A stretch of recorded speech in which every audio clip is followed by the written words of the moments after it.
ফেরেশতা বলে, আল্লাহ, আমরা গিয়েছিলাম নোয়াপাড়া মাঝপাড়াতে, অসংখ্য যুবক মুরব্বী নামাজ পড়ার জন্য দরজা খুলেছে, ওযু করার জন্য দরজা খুলেছে, ঘরের মধ্যখানে রিজিকগুলা ঢেলে দিয়ে আসছে, কিন্তু আল্লাহ 6টা বেজে গিয়েছে, অনেকে ঘুম থেকে ওঠে না, 7টা বেজে গিয়েছে, দরজা খোলে না, 8টা বেজে গিয়েছে, মসজিদে যায় না, 9টা বেজে গিয়েছে, দরজা খোলে না, 10টা বেজে গিয়েছে, নামাজ পড়ে না।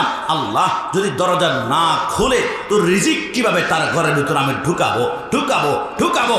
আমার আল্লাহ বলে, আমি সকালবেলা রহমান ছিলাম, এখন যেহেতু আমার রিজিক নেওয়ার জন্য দরজাটাই খুললো না, কাজ করে ফেরেশতা, তোর ডান হাতের রিজিকগুলা পাহাড় নিক্ষেপ করে ফেলে দে। ওইখান থেকে আমার আল্লাহ আম গাছ বানায়, কাঁঠাল গাছ বানায়, পেঁপে গাছ বানায়, কলা গাছ বানায়। আমার আল্লাহ বলে, ফেরেশতা, তোর বাম হাতের রিজিকগুলা সাগরে নিক্ষেপ কর, ওইখান থেকে আল্লাহ কোরাল মাছ, লাক্কা মাছ আর ইলিশ মাছ উৎপন্ন করে। একটু জাবান খুলে বলে সুবহানাল্লাহ। আমি গত বছর জুতা কেনার জন্য ঘর থেকে বের হচ্ছিলাম, আমার সহধর্মিণী বলল, অ্যাপেক্সের জুতা কিনবেন, লেদার, চামড়াটা অনেক শক্ত, সহজে ক্ষয় হবে না। 4200 টাকা দিয়ে জুতা কিনলাম।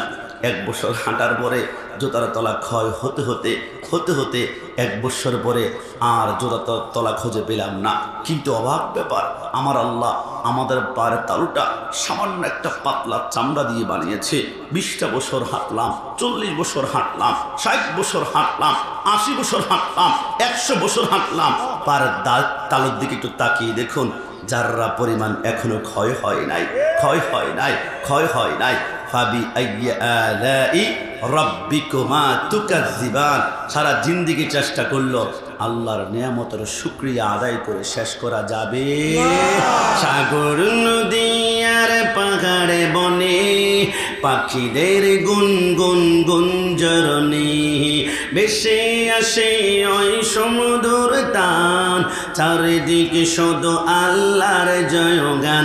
আল্লাহ মহান, আল্লাহ মহান, আল্লাহ মহান, আল্লাহ মহান।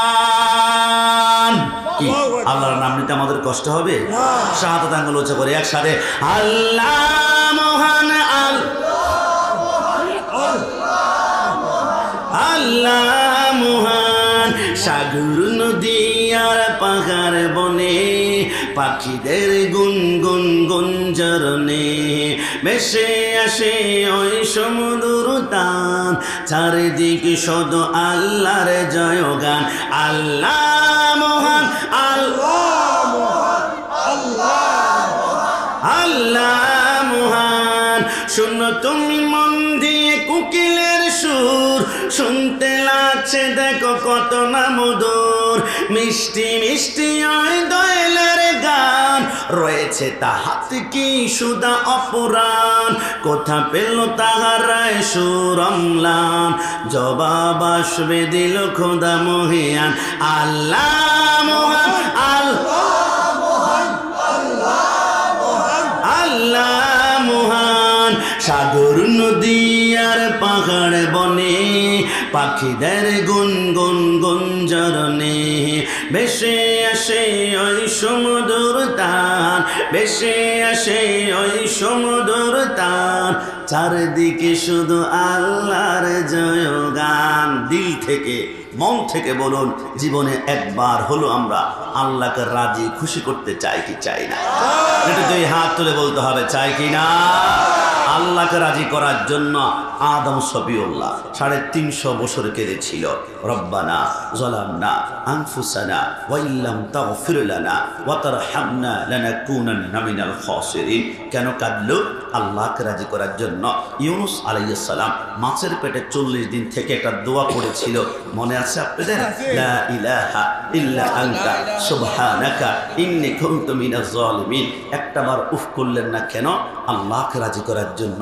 মুসা কালিমুল্লাহ তুর পাহাড়ে উঠে 1400 বার আল্লাহর কাছে অ্যাপ্লিকেশন দরখাস্ত করেছে, রব্বি আরনি, আল্লাহ তোমাকে দেখতে চাই। আল্লাহ বলেছে লান তারানি, দেখা যাবে না, যাবে না, যাবে না।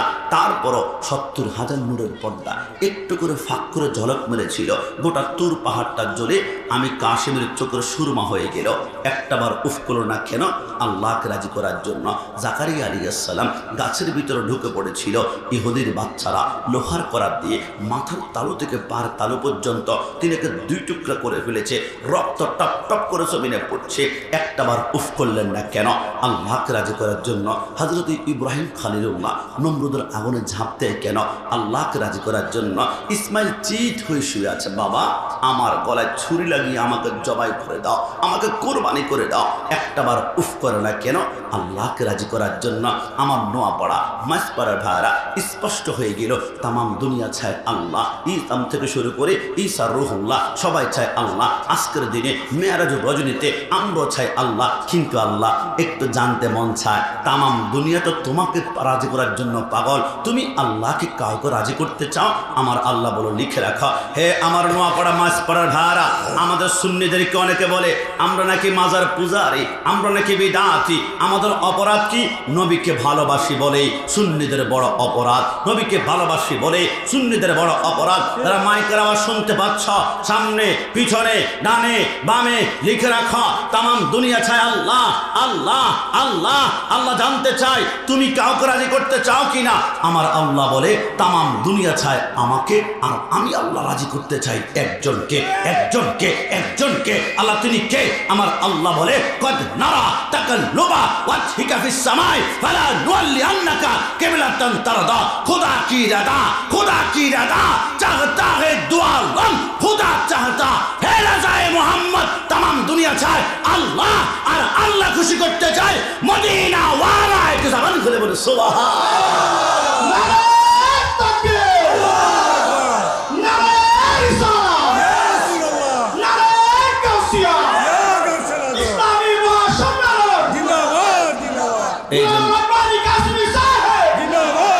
এই জন্যে আমরা ইয়া নবী সালাম আলাইকা পড়তে গেলে একটা কাসিদা পড়ি, আরশোকা কাবা মদিনা, পরশোকা কাবা মদিনা, কাবা কা কাবা মদিনা। যদি বলে সুবহানাল্লাহ। এ আমার কিশোরগঞ্জের ভাইরা লিখে রাখুন, তামাম দুনিয়ার কেবলা হচ্ছে আল্লাহ। কে কে কে কে কে কে? একটু জবান খুলে বলতে হবে কে, না শাহাদাত আঙ্গুল উঁচু করে বলতে হবে কে? লিখে রাখো, তামাম দুনিয়ার কেবলা আল্লাহ আল্লাহ আল্লাহ। আর আল্লাহর কেবলা হচ্ছে মদিনা ওয়ালা। জোরে বলে সুবহানাল্লাহ। মন থেকে বলুন তো, ওই নবীর সোনার মদিনা জীবনে একবার হলো মন যেতে চায় কি চায় না? একটু দুই হাত তুলে আল্লাহকে দেখাবেন, চায় কি না? हमने माना कि जन्नत बहुत ही हंसी, छोड़कर हम मदीना न जाए कहीं, यूं तो जन्नत में सब है मदीना नहीं, मदीना में जन्नत मौजूद है। একজন আশেক বলে আমার এক পাশে যদি রাখা হয় জান্নাত, এক পাশে মদিনা, আমাকে যদি জিজ্ঞেস করা হয় তুমি কোথায় যাবা, আমি এক কোটিবারে বলবো আমি জান্নাতে নয়, আমি জীবনে একবার মদিনায় যেতে চাই, জীবনে একবার মদিনা। কিন্তু জান্নাতে কোনো যাবি না? বলে না না, জান্নাত অনেক সুন্দর, জান্নাতুন তাজরি মিন তাহতিয়াল আনহার। সেইখানে 4টা নহর আছে, একটা দুধের নহর, একটা শরাবের নহর, একটা মধুর নহর, আর একটা হচ্ছে ইন্না আতাইনাকাল কাউসার। আজকে থেকে লিখে রাখুন, কাউসারের সৃষ্টিকর্তা হচ্ছে আল্লাহ, কিন্তু মালিক হচ্ছে মদিনাওয়ালা মদিনাওয়ালা। আমার রসুল বলে আমি যদিও মালিক, আমি কিন্তু বন্টন করব না। রসুল কে বন্টন করবে? রসুল বলে বন্টন করবে আমার ডানে একজন যুবক আর বামে আরেকজন যুবক। এই দুইজন যুবককে মৃত্যুর আগ পর্যন্ত যদি মহব্বতের চাদরে আটকা রাখতে পারো তো 100% হাউজে কাউসার পান করবে। নবী আর কারা? নবী আমার বলে একজন হাসান, আরেকজন ইমাম হুসাইন। একটু জবান খুলে বলে সুবহানাল্লাহ। কিন্তু তুমি জান্নাতের এত প্রশংসা করলা, তারপরে জান্নাতে কেন যাবে না? আশেক বলে আল্লাহর কসম, আমি জান্নাতের তন্ন তন্ন জাররা জাররা পাত্তা পাত্তা করে খুঁজলাম, জান্নাতে মদিনা পাই না, জান্নাতে মদিনা পাই না, জান্নাতে মদিনা পাই না। কিন্তু মদিনায় গিয়ে দেখলাম একটা জায়গা আছে, মা বাইনা ওয়া বাইতে মিম্বারি রওজাতুম মির রিয়াজিল জান্নাহ। মদিনায় গেলে রিয়াজুল জান্নাহ নামক একটা জান্নাতের টুকরা আছে। তো মদিনা গেলে জান্নাতের টুকরা পাওয়া যায়, শুধু পাওয়া নয়, ওইখানে দাঁড়িয়ে 2 রাকাত নামাজও পড়া যায়। আমি মদিনা যাব, ওইখানে জান্নাত পাওয়া যায়, সেই জন্য শুধু নয়, মদিনায় গেলে শুধু জান্নাত নয়, মদিনায় গেলে জান্নাতের মালিক মদিনাওয়ালা নবীকেও পাওয়া যায়। যদি বলি সুবহান। এই জন্য আমি 1,00,000 বার বলছি, আমি জান্নাতে নয়, আমি মদিনায় যাব। মন থেকে বলুন তো, ওই মদিনাওয়ালার জশ্নে জুলুসের আমরা কি বিপক্ষে নাকি পক্ষে? একটু ডান হাত তুলে, বিপক্ষে নাকি পক্ষে? আমি শুনেছি সূত্রটা কি ঠিক আছে যে এবার জশ্নে জুলুসে কুলিয়াচ্ছর জশ্নে জুলুসে হামলা হয়েছিল, একজন নাকি শহীদ হয়েছিল, মারা গিয়েছিল, নাম জানি কি মনে আছে? একজন মনে হয় আমাদের এখানে আক্রমণ করার কারণে শহীদ হয়েছিল। তবে আরেকটা ঘটনা আমাকে কষ্ট দিয়েছিল। ব্রাহ্মণবাড়িয়া কসবা গোপীনাথপুরে আমার একজন 82 বছরের মুরব্বী হাফেজ মমতাজ সাহেব আগের মতো হাঁটতে পারে না, লাঠি বড় দিয়ে হাঁটে, কিন্তু রসুল্লাহর প্রেমের জুলুস যখন আসলো নিজেকে আর কন্ট্রোল করতে পারলো না। এসকে যখন বের হয়ে গেল, ডান হাতে লাঠি, বাম হাতে নাতির হাত ধরে টুকটুক করে জশ্নে জুলুসে গিয়েছিল। পিছন দেখছে ব্রাহ্মণবাড়িয়া শহরে ইয়াজিদের বাচ্চাগুলা এত জোরে হামলা করেছিল লাঠি দিয়ে, যুবকরা দৌড়িয়ে চলে গিয়েছে, কিন্তু মুরব্বী আব্বা আগের মতো দৌড়াতে পারছে না। তিনি যখন দৌড়াচ্ছিল, পিছন দিক থেকে ইয়াজিদ বাহিনীর একজন এসে মাথার মধ্যে বাড়ি দিয়ে করে ফেলেছিল। রক্তের ফোঁটা পড়তে পড়তে আমার মুরব্বী আব্বার সাদা পাঞ্জাবিতে লাল লাল হয়ে গিয়েছিল। এরা মনে করেছিল সুন্নিদেরকে আক্রমণ করলে মিলাদুন্নবী মনে হয় বন্ধ হয়ে যাবে, আক্রমণ করলে জশ্নে জুলুস করবে না, রাসূলের প্রেমিকদেরকে আক্রমণ করলে এরা নবীর পক্ষে জুলুস করবে না। কিন্তু এরা জানে না সুন্নিরা হচ্ছে হুসাইনিরা কারবালায় রক্ত দিয়েছে, আজও দিবে, কিয়ামত পর্যন্ত দিবে। লিখে রাখা, যত যাবে রক্ত সুন্নি হবে শক্ত।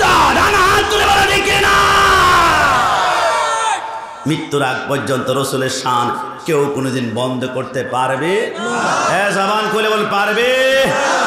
আছে যতক্ষণ এই দেহেতে প্রাণ, আমি গেয়ে যাব নবীর গুণগান। যত দিকে না বাধা ইবলিস শয়তান, আমি গেয়ে যাব নবীর গুণগান। বলুন না, আমি গেয়ে যাব এর গুণগান। কেউ করবে সুনাম, কেউ করবে বদনাম, আমি গেয়ে যাব নবীর গুণগান। ডান হাত তুলে দেখি না, কেউ করবে সুনাম, কি এই কেউ করবে সুনাম, কেউ করবে বদনাম, আমি গেয়ে যাব নবীর গুণগান। খোদা তুমি মোর রব, মোর নবী মোর সব, আমি গেয়ে যাব নবীর গুণগান। যত দিকে না বাধা, একসাথে, যত দিকে না বাধা ইবলিস শয়তান, আমি গেয়ে যাব নবীর গুণগান। শেষবার মতন, আমি গেয়ে যাব গুণগান। রব্বুল আলামিন প্রথমেই 10 মিনিট ইমানের চেতনায় একটু গর্জন দিয়ে তর্জন দিয়ে কথা বলে পেরেছি। ইমানি ভালোবাসা আপনাকে আমার উপর রাগ করেছে? এই মাইকের সাউন্ড প্যান্ডেলে যেটা সেটা কমাই দেয় একটু, সাউন্ড ঠিক আছে তোমার, মাইকটা একটু কমাই দিবা কেমন? আর মনিটরটা সামান্য একটু বাড়াই দিও, মনিটর সামান্য একটু বাড়াও মনিটর। আমার ভাইয়ার আসুন, যেহেতু মেয়ারাজুন নবীর রাত, মেয়ারাজুন নবী সাল্লাল্লাহু আলাইহি ওয়াসাল্লাম নিয়ে কিছু কথা না বললে হক কিন্তু আদায় হবে না। তবে আমি আনন্দিত হয়েছি যে মেয়ারাজুর রজনীতে বিভিন্ন মসজিদে আনুষ্ঠানিকতা আছে, ওইটা শেষ করে অনেকে এসেছেন আমি যতটুকু বুঝতে পারছি। এবং আমরা হয়তো বা খুব লম্বা আলোচনা করব না, যেহেতু আমাদের ইনশাল্লাহ এখান থেকে যাওয়ার পর অনেকে ঘুমিয়ে সাহারি খাবে, আগামীকাল রোজা রাখার অনেকে নিয়ত করেছে, আমরা ইনশাল্লাহ রোজা রাখার চেষ্টা করব। সবাই জবান খুলে বলি ইনশাআল্লাহ। তো মেয়ারাজুন নবীর আলোচনা করতে হলে আসলে দেখুন অনেক বিশাল ব্যাপার। একটা সমুদ্রের মধ্য থেকে যদি এক বালতি পানি উঠায়, সমুদ্রের পানি যে কতটুকু কমেছে অনুমান করা যাবে না। ঠিক তেমনভাবে মেয়ারাজুন নবীর আলোচনা করতে গেলে একটা সমুদ্র। তবে আমি অনেক গবেষণা করার পরে দেখলাম মেয়ারাজ মোট 4টা কারণে হয়েছিল। 4টা কারণে। 1 নম্বর কারণ মেয়ারাজ কেন হয়েছিল, আমরা কালিমা শাহাদাত পড়ি, আশহাদু আল্লা ইলাহা ইল্লাল্লাহ আমি সাক্ষ্য দিচ্ছি আল্লাহ ছাড়া কোনো মাবুদ নাই, আমি সাক্ষ্য দিচ্ছি আল্লাহ ছাড়া কোনো মাবুদ নাই। আগামীকাল সকালবেলায় আপনাদের সবাইকে নিয়ে আমি সিলেট আদালতে অথবা ঢাকা জজ কোর্টে যেতে চাই।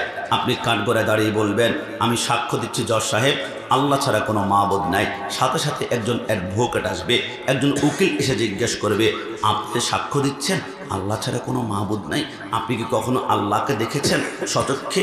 আপনি যদি বলেন না আমি দেখি নাই, আমি শুনেছি, তাহলে আপনার সাক্ষ্য রিজেক্ট করা হবে, বাতিল করা হবে। কারণ সাক্ষ্য দেওয়ার জন্য শর্ত হচ্ছে নিজ চোখে ঘটনা আপনাকে দেখতে হবে।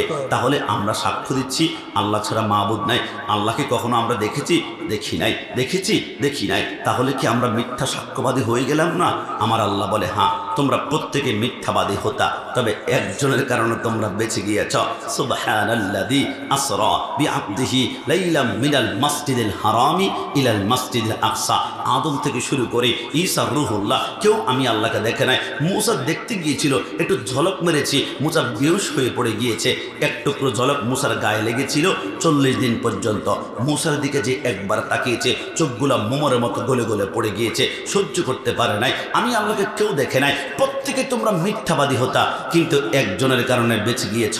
কাবা কাউসাইনি আও আদনা। সৃষ্টি জগতে একমাত্র আমি আল্লাহকে দেখেছে মদিনাওয়ালা। মদিনাওয়ালা রসুল যদি না দেখতো সবাই মিথ্যাবাদী হতা। একমাত্র মদিনাওয়ালা দেখার কারণে তামাম দুনিয়াকে আমি আল্লাহ সত্যবাদী করে দিলাম। একটু জবান খুলে বলি সুবহানাল্লাহ। 2 নম্বর কারণ মেয়ারাজ কেন হয়েছিল?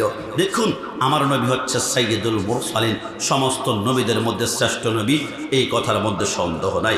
ঈসা রূহুল্লাহ চতুর্থ আসমানে এখনো অবস্থান করছেন। দেখুন, ঈসা রূহুল্লাহ জীবিত অবস্থায় চতুর্থ আসমানে আছেন। এখন আমার নবী যদি জীবিত অবস্থায় চতুর্থ আসমান ওভারটেক করতে না পারে, তাহলে ঈসা থেকে নবী আমার শ্রেষ্ঠ কেমনে হবে? হতে পারে না। তাই আমার আল্লাহ ঈসা চতুর্থ আসমানে, নবীকে আমার আল্লাহ সপ্তম আসমান সিদরাতুল মুনতাহা পার করিয়ে বুঝিয়ে দিলেন আমার নবী ঈসা নবী থেকেও শ্রেষ্ঠ। এটা জবান খুলে বলে সুবহানাল্লাহ।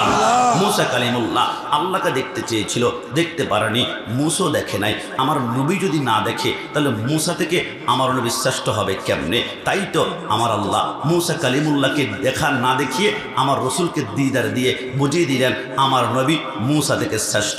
হযরতে ইদ্রিস আলাইহিস সালাম আমার ভাইরা এখনো জান্নাতে জীবিত অবস্থায় টুকটুক করে হাসছে। হযরতে ইদ্রিস আলাইহিস সালাম জীবিত অবস্থায় জান্নাতে আছেন।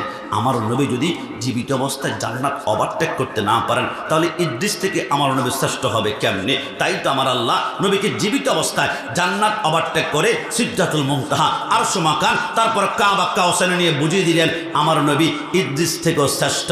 খালক সে আউলিয়া, খালক সে আউলিয়া, খালক সে আউলিয়া, আউলিয়া সে রাসূল, আও রাসূল লো সে লা আমার নবী। সমস্ত নবীরা যেখানে থেকে গেল আমার নবী তার থেকেও আলা মোকানে আল্লাহ নিয়ে গিয়ে নবীকে শ্রেষ্ঠ করে দিলেন। একটু জবান খুলে বলে সুবহানাল্লাহ। 3 নম্বর কারণ নবী মেরাজ কেন গিয়েছেন? বিজ্ঞান সায়েন্স বলে নবী মেরাজ আমরা মানি না। কেন?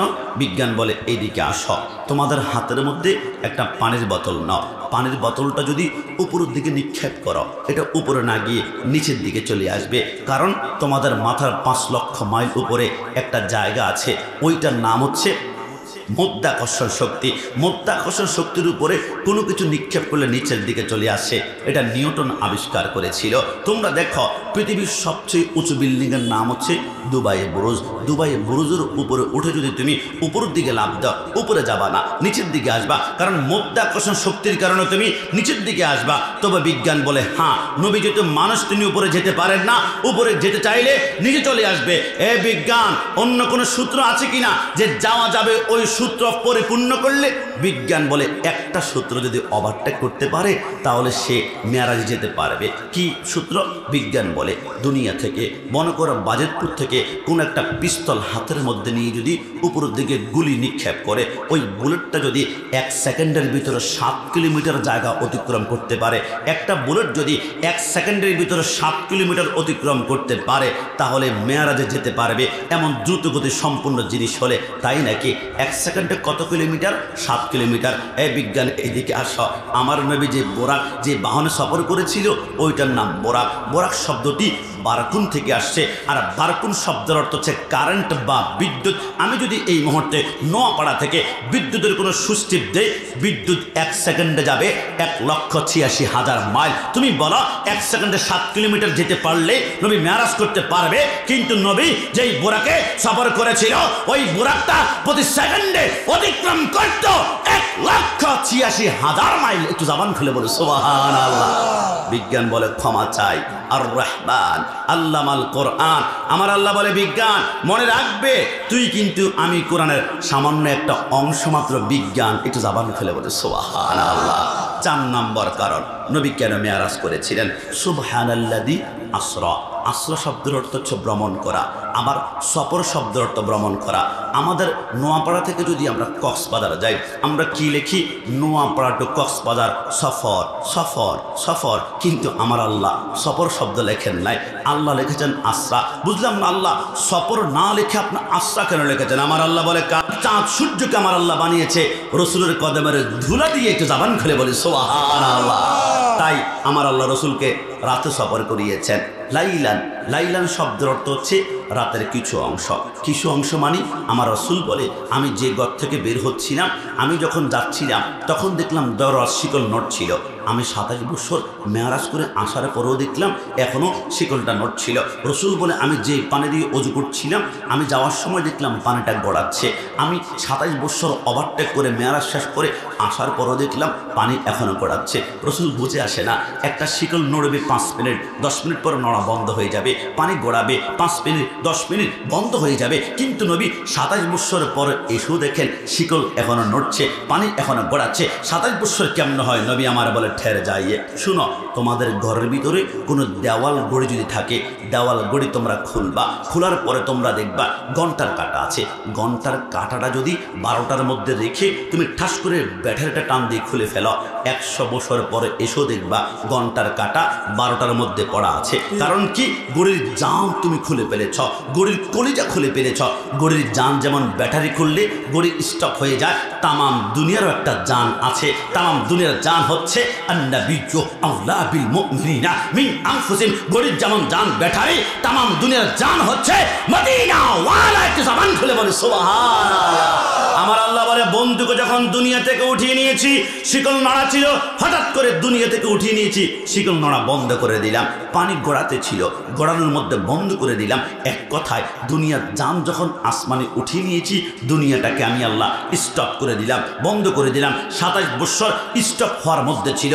আবার আমার নবী যখন 27 বছর পরে মেরাজ করে দুনিয়াতে আসলেন, দুনিয়ার জান দুনিয়াতে ফিরে আসলো, তামাম দুনিয়াকে আমার আল্লাহ আবার চলমান করে দিলেন। একটু জবান খুলে বলে সুবহানাল্লাহ।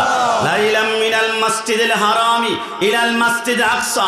আমার আল্লাহ বলে রসুল মসজিদে হারাম থেকে আকসা পর্যন্ত সফর করেছে। আমার তো বুঝে আসে না। আল্লাহ শুনেছি নবী প্রথম আসমানে গিয়েছে, সপ্তম আসমান গিয়েছে, সিদরাতুল মুনতাহা, কিন্তু কোরআন বলে শুধু মসজিদে হারাম থেকে আকসা পর্যন্ত। আমার রসুল বলে ঠের যাইয়ে। এই আয়াতটি কখন নাজিল হয়েছে জানো?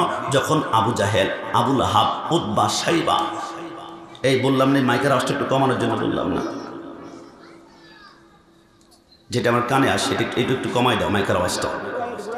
প্যান্ডেল নলে মাইকটা দিকে ঘুরাই দাও তোমরা, কেমন প্রতিধ্বনি হচ্ছে তো, এফেক্ট হচ্ছে, বুঝছো?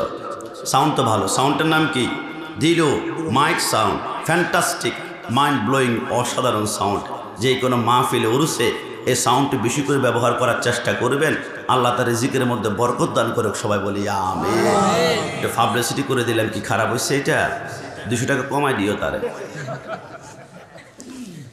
মসজিদে হারাম থেকে আকসা পর্যন্ত নবী সফর করেছে। নবী আপনি প্রথম আসমান গিয়েছেন, সপ্তম আসমান গিয়েছেন, কিন্তু এইখানে বলেছে মসজিদে হারাম থেকে আকসা পর্যন্ত। নবী আমার বলে এই আয়াতটি কখন নাজিল হয়েছে শুনো। যখন রাতের বেলায় মেরাজটা কমপ্লিট করে আমি দুনিয়াতে আসলাম, আবু জাহেল, আবু লাহাব, উতবা, সাইবা আমাকে ধরল, মোহাম্মদ কতটুকু সফর করেছ? আমি চিন্তা করলাম আবু জাহেলকে যদি এখন বলি আমি প্রথম আসমানে গিয়েছি, আবু জাহেল কি প্রথম আসমান কী জিনিস বুঝতে পারবে? প্রথম আসমান সম্পর্কর জ্ঞান আছে। এই জন্য আমি বললাম আবু জাহেল কতটুকু পর্যন্ত জ্ঞান আছে। আমি দেখলাম আবু জাহেল মাঝে মাঝে মক্কা থেকে বাইতুল মুকাদ্দাস সিরিয়াতে ব্যবসায়িক বিজনেসের জন্য যায়। মক্কা থেকে ওইখানে যেতে আমাদের 3 মাস সময় লাগে। আমি বললাম আবু জাহেল যেইখানে তোমার 3 মাস সময় লাগছে থাকতো রাতে কিছু অংশের ভিতরে আমি মক্কা থেকে বাইতুল মুকাদ্দাস গিয়েছি। আবু জাহেল এটা শুনেই তো অবাক হয়ে যাচ্ছে। কিছুক্ষণ পরে হযরত আবু হুরায়রা জিজ্ঞেস করে, নবী কতটুকু সফর করেছেন? আমার নবী বলে, আমি দেখলাম আবু হুরায়রার জ্ঞান হচ্ছে প্রথম আসমান পর্যন্ত। আমি বললাম আমি প্রথম আসমানে গিয়েছি। কিছুক্ষণ পরে ওসমান জিজ্ঞেস করে, নবী কতটুকু সফর করেছেন? আমি দেখলাম ওসমানের জ্ঞান হচ্ছে সপ্তম আসমান পর্যন্ত। আমি বললাম সপ্তম আসমানে গিয়েছি। কিছুক্ষণ পরে ওমর ফারুক জিজ্ঞেস করে, নবী কতটুকু গিয়েছেন? আমি দেখলাম ফারুক আজমের জ্ঞান হচ্ছে সিদরাতুল মুনতাহা পর্যন্ত। আমি বললাম সিদরাতুল মুনতাহা গিয়েছি। হযরত সিদ্দিক আকবর জিজ্ঞেস করে, নবী কতটুকু সফর করেছেন? আমি দেখলাম সিদ্দিক আকবর হচ্ছে আরশ মকান পর্যন্ত। আমি বললাম আরশ মকানে গিয়েছি। কিছুক্ষণ পরে মাওলা আলী জিজ্ঞেস করে, নবী কতটুকু সফর করেছেন? আমি দেখলাম মাওলা আলীর জ্ঞান হচ্ছে লা মকান কাবা কাউসাইনি আও আদনা পর্যন্ত। আমি বললাম আলী, আমি কাবা কাউসাইনে গিয়েছি। নবী বলে, যার জ্ঞানের পরিধি যতটুকু ছিল অতটুকু পর্যন্ত জ্ঞানের আমি সূচনা দিয়েছি। তবে মনে রেখো, ওয়া আল্লামাকা মা লাম তাকুন তালাম, তামাম দুনিয়ার জ্ঞানের সৃষ্টিকর্তা আল্লাহ, কিন্তু মালিক হচ্ছে আমি মদিনা ওয়ালা। একটু জবান খুলে বলে সুবহানাল্লাহ। এই জন্য আমার নবী বলে, তামাম মেয়ারাজটাকে আমার আল্লাহ সরকারে মদিনার জন্য বানিয়েছেন আজিমুস শান। একটু জবান খুলে বলে সুবহানাল্লাহ। জমকামার পর্দানিসীন মা বোনেরা, আল্লাহর নবী সরকারে মদিনা বলে, আমি এবার বোরাকের মধ্যে উঠলাম। বোরাকের মধ্যে ওঠার পরে জিবরাইল যখন বোরাকের লাগাম ধরে টানতে শুরু করলো, কিছু দূর যাওয়ার পরে জিবরাইল বলে, ইফিয়া মুহাম্মদ সাল্লাল্লাহু আলাইহি ওয়াসাল্লাম, নবী একটু বোরাক থেকে নামুন না। আমার নবী নামলো। জিবরাইল বলো, নবী সামনে কি দেখতে পাচ্ছেন? আমার নবী বলে, আমি বিশাল একটা ময়দান দেখতে পাচ্ছি। ওই ময়দানে কি দেখতে পাচ্ছেন? অসংখ্য মানুষের জিব্বার মধ্যে লোহার শিকল লাগিয়ে গাছের সাথে টাঙ্গানো হয়েছে। জিব্বাগুলো যতক্ষণ না টুকরা টুকরা হয়ে পড়ে না যায় অতক্ষণ পর্যন্ত ক্ষমা করা হয় না। আরে জিবরাইল এরা কারা? জিবরাইল বলে, নবী আপনি আমাকে কেন জিজ্ঞেস করছেন? আপনি তো সাইয়্যিদুল মুরসালিন, আপনি সব কিছুই তো জানেন, আমি হচ্ছে আপনার উম্মত। আমার নবী বলে, হে জিবরাইল, আমি তো জানার জন্য প্রশ্ন করি নাই, আমি আমার উম্মতকে জানিয়ে দেওয়ার জন্য প্রশ্ন করেছি। জোরে জোরে বলি সুবহানাল্লাহ। জিবরাইল বলে, নবী 2 নম্বর জায়গার মধ্যে চলুন না, বলা হবে। আমার নবী গেল। জিবরাইল বলো, নবী সামনে কি দেখতে পাচ্ছেন? আমার নবী বলে, বিশাল একটা ময়দান দেখতে পাচ্ছি। ওই ময়দানে কি দেখতে পাচ্ছেন? অসংখ্য মানুষের মাথার নিচে বড় বড় পাথরও দেখা যায়। পাথরের মধ্যে মাথাটা রেখে যখন ঘুমাতে যাবে, উপর দিয়ে ফেরেশতারা আরেকটা পাথর দিয়ে বাড়ি মারে, মাথা চূর্ণ বিচূর্ণ হয়ে যায়, মগজগুলো বাতের মারের মতো ডানে বামে সামনের দিকে চলে যায়। লোকটা হাউমাউ কান্না করে। আরে জিবরাইল এরা কারা? নবী বলা হবে, তবে 3 নম্বর একটা জায়গার মধ্যে চলুন না। আমার নবী গেল। জিবরাইল বলো, নবী এবার কি দেখতে পাচ্ছেন? আমার নবী বলে, বিশাল একটা রক্তের সাগর দেখতে পাচ্ছি। ওইখানে অসংখ্য মানুষ হাবুডুবু খাচ্ছে নিঃশ্বাস নেওয়ার জন্য। যখন নাকটা বের করবে, উপর থেকে ফেরেশতারা পাথর মারা মাথার মগজগুলো রক্তের সাথে মিক্স হয়ে দইয়ের মতো হয়ে যায়। জিবরাইল এরা কারা? নবী বলা হবে, সর্বশেষ একটা জায়গার মধ্যে চলুন না। আল্লাহর নবী সরকারে মদিনা বলে, খোদার ইজ্জতের কসম করে বলি, আমি 4 নম্বর জায়গার মধ্যে গেলাম। জিবরাইল বলে, নবী কি দেখতে পাচ্ছেন?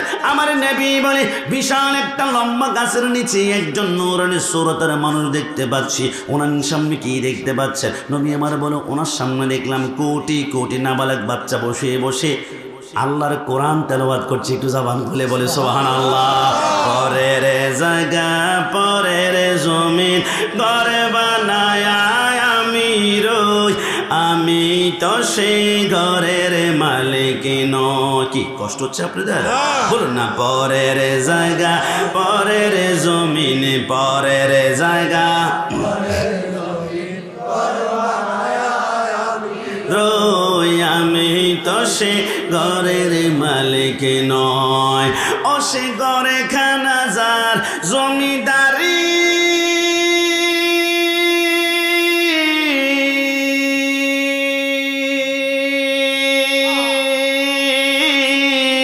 আমি পাই না তাগার হুকুম জারি,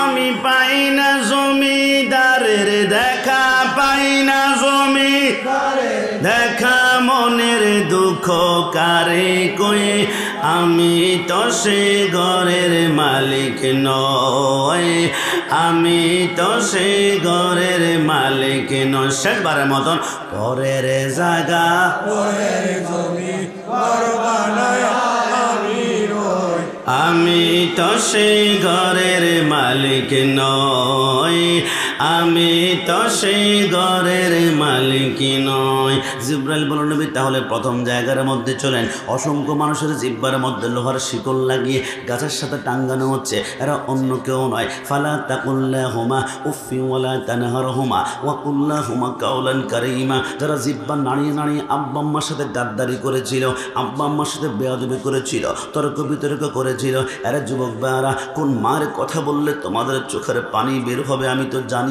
না।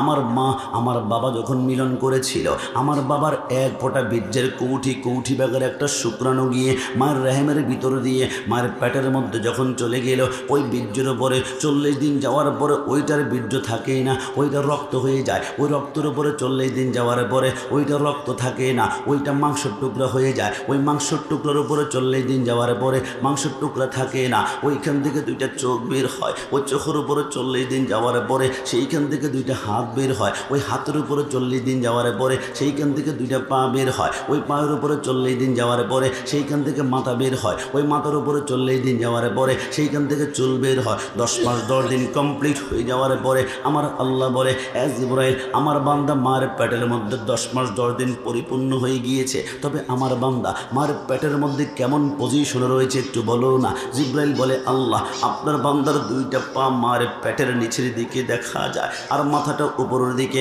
আমার আল্লাহ বলে, না না, আমার বান্দার দুইটা পা যদি মার পেটের নিচের দিকে থাকে, ঢাকা মেডিকেল নেওয়ার পরে কোনো নার্স কোনো ডাক্তার যদি আমার বান্দাকে তার মার পেট থেকে বের করার জন্য তারা দুইটা পা ধরে টান মারে, আমার বান্দার উল্টা দিকে দুইটা হাত ভেঙে যাওয়ার সম্ভাবনা রয়েছে। আরে জিব্রাইল যা আমার বান্দার কোমরের মধ্যে ধরে তার মাথাটা তাড়াতাড়ি নিচের দিকেই নামা আর পাগুলো উপরের দিকে উঠা। জিব্রাইল বলে, দেরি না করে আমি 3টা আঙ্গুল দিয়ে খপ করে কোমরের মধ্যে ধরে প্রতিটা বাচ্চার মাথাটা নিচের দিকে নামাই আর পাগুলো উপরের দিকে উঠায়। ওই কচি কোমরে খপ করে ধরার কারণে এই বাতি আমি সহ্য করতে পারি না, এই ব্যথা আমার সামনে একটা সন্তান আপনারা সহ্য করতে পারেন নাই। ওই মুহূর্তে প্রত্যেকে আমরা মার কলিজা বরাবর এত জোরে একটা ধাম করে লাথি মেরেছিলাম। ওই লাথি সহ্য করতে না পেরে অনেক মা হাসপাতালের বেডের মধ্যে মৃত্যুবরণ করেছে, অনেক মা জ্ঞান হারিয়ে ফেলেছে। আসমানের সমস্ত ফেরেশতা কান্না শুরু করে দিল।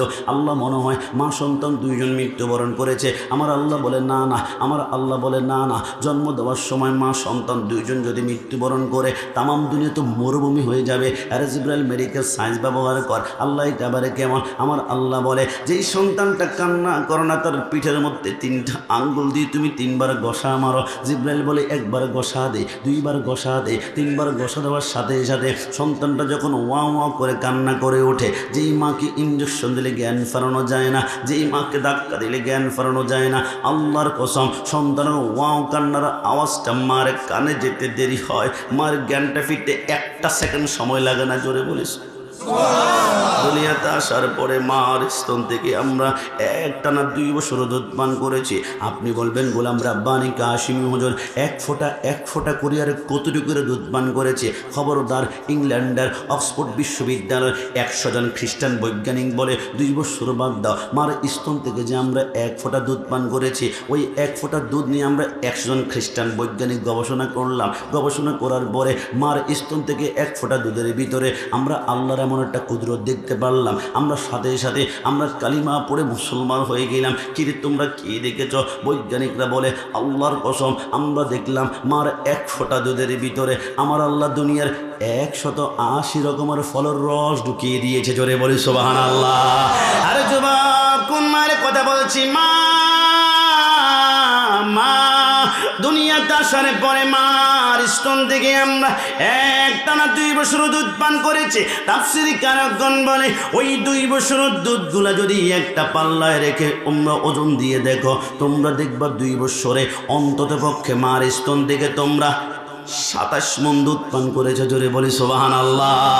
আমার নবী বলে, জিবরাইল বুঝতে পারলাম 2 নম্বর জায়গার মধ্যে দেখলাম অসংখ্য মানুষের মাথার নিচে বড় বড় পাথর দিয়ে ওই মেরাজুন নবীর রাতে এদের মাথার মধ্যে পাথর দিয়ে আঘাত করা হচ্ছে, মাথার মগজগুলো ছন্ন বিচ্ছন্ন হয়ে যাচ্ছে। এরা আবার কারা? জিবরাইল বলে, অন্য কেউ নয়, ওই যে ফজরের সময় মসজিদে আজান দিয়েছিল, আসসালাতু খায়রুম মিনান নাওম, ঘুম থেকে নামাজ উঠতাম, বান্দা কোনো মতে মাথার নিচ থেকে শিমল তোলার বালিশটা সরায় না, নামাজ পড়ে না, না, বান্দা তো জানে না কিয়ামতের ময়দানের প্রথম প্রশ্নই হবে ওয়াল্লাযীনা ইয়াবিতুনা লিরাব্বিহিম সুজদান ওয়া কিয়ামা। বান্দা কেন সিজদা করো নাই? আমার আল্লাহ বলে একটা সিজদার হিসাব ছাড়া একটা কদম ডানও নিতে পারবি না, বামও নিতে পারবি না। সত্যি করে বল নামাজ কোনো বড়স নাই। বান্দা কান্না করে বলবে আল্লাহ আমি এমপি ছিলাম, আমি মন্ত্রী ছিলাম, আমি মেয়র ছিলাম, আমি মেম্বার ছিলাম, আমি চেয়ারম্যান ছিলাম। আল্লাহ মানুষের বিচার আচার করতে করতে নামাজ পড়তে পারি নাই। আল্লাহ আমি রাস্তার কাজ করেছি, আমি কালবাট করেছি, আমি শীতকালে কম্বল বিতরণ করে মানবতার ফেরিওয়ালা হয়েছি,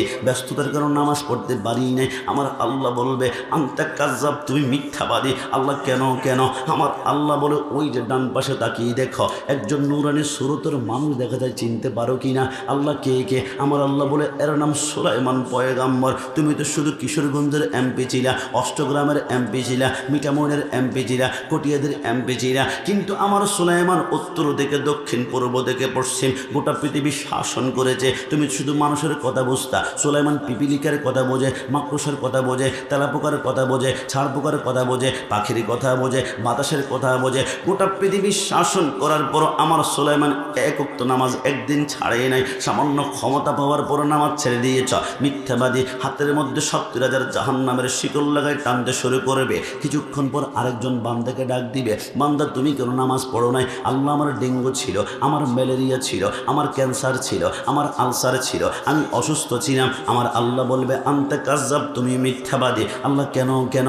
আমার আল্লাহ বলে ওই যে ডান পাশে তাকিয়ে দেখে একজন নূরানি সুরতের মানুষ দেখা যায়, চিনতে পারো কিনা? আল্লাহ কে কে? আমার আল্লাহ বলে এর নাম হযরতে আয়ুব আলাইহিস সালাম। 18 বছরে কেনায় কামড়িয়েছিল।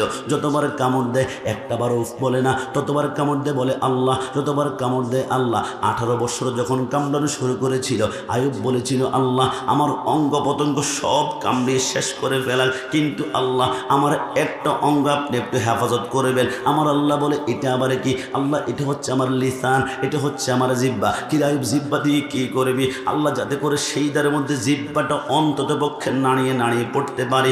সুবহান রাব্বিয়াল আলা, সুবহান রাব্বিয়াল আলা। আমার আয়ুবকে যখন কামড়ানো শুরু করেছিল 98 কেজি ওজন ছিল। 18 বছর কামড়ানোর পরে ওজনটা মাত্র 12 কেজি হয়ে গিয়েছিল। চামড়ার ভিতরে এক ফোঁটা গোশত ছিল না, গায়ে সব কামড়িয়ে কামড়িয়ে খেয়ে ফেলেছিল। বিবি রাহিমা বলে আমি যখন স্বামীকে কোল কাঁধের মধ্যে নিতাম আমার কাছে পাতলা একটা হাড্ডি মনে হতো, কিছুই মনে হতো না। কিন্তু এত অসুস্থ হওয়ার পর আমার আয়ুব একটা সিজদা ছাড়েই নাই। তুমি সামান্য অসুস্থ হয়ে নামাজ ছেড়ে দিয়েছ। আরেকজন বান্দিকে ডাক দিবে, বান্দি বান্দি তুই কেন নামাজ পড়াস নাই?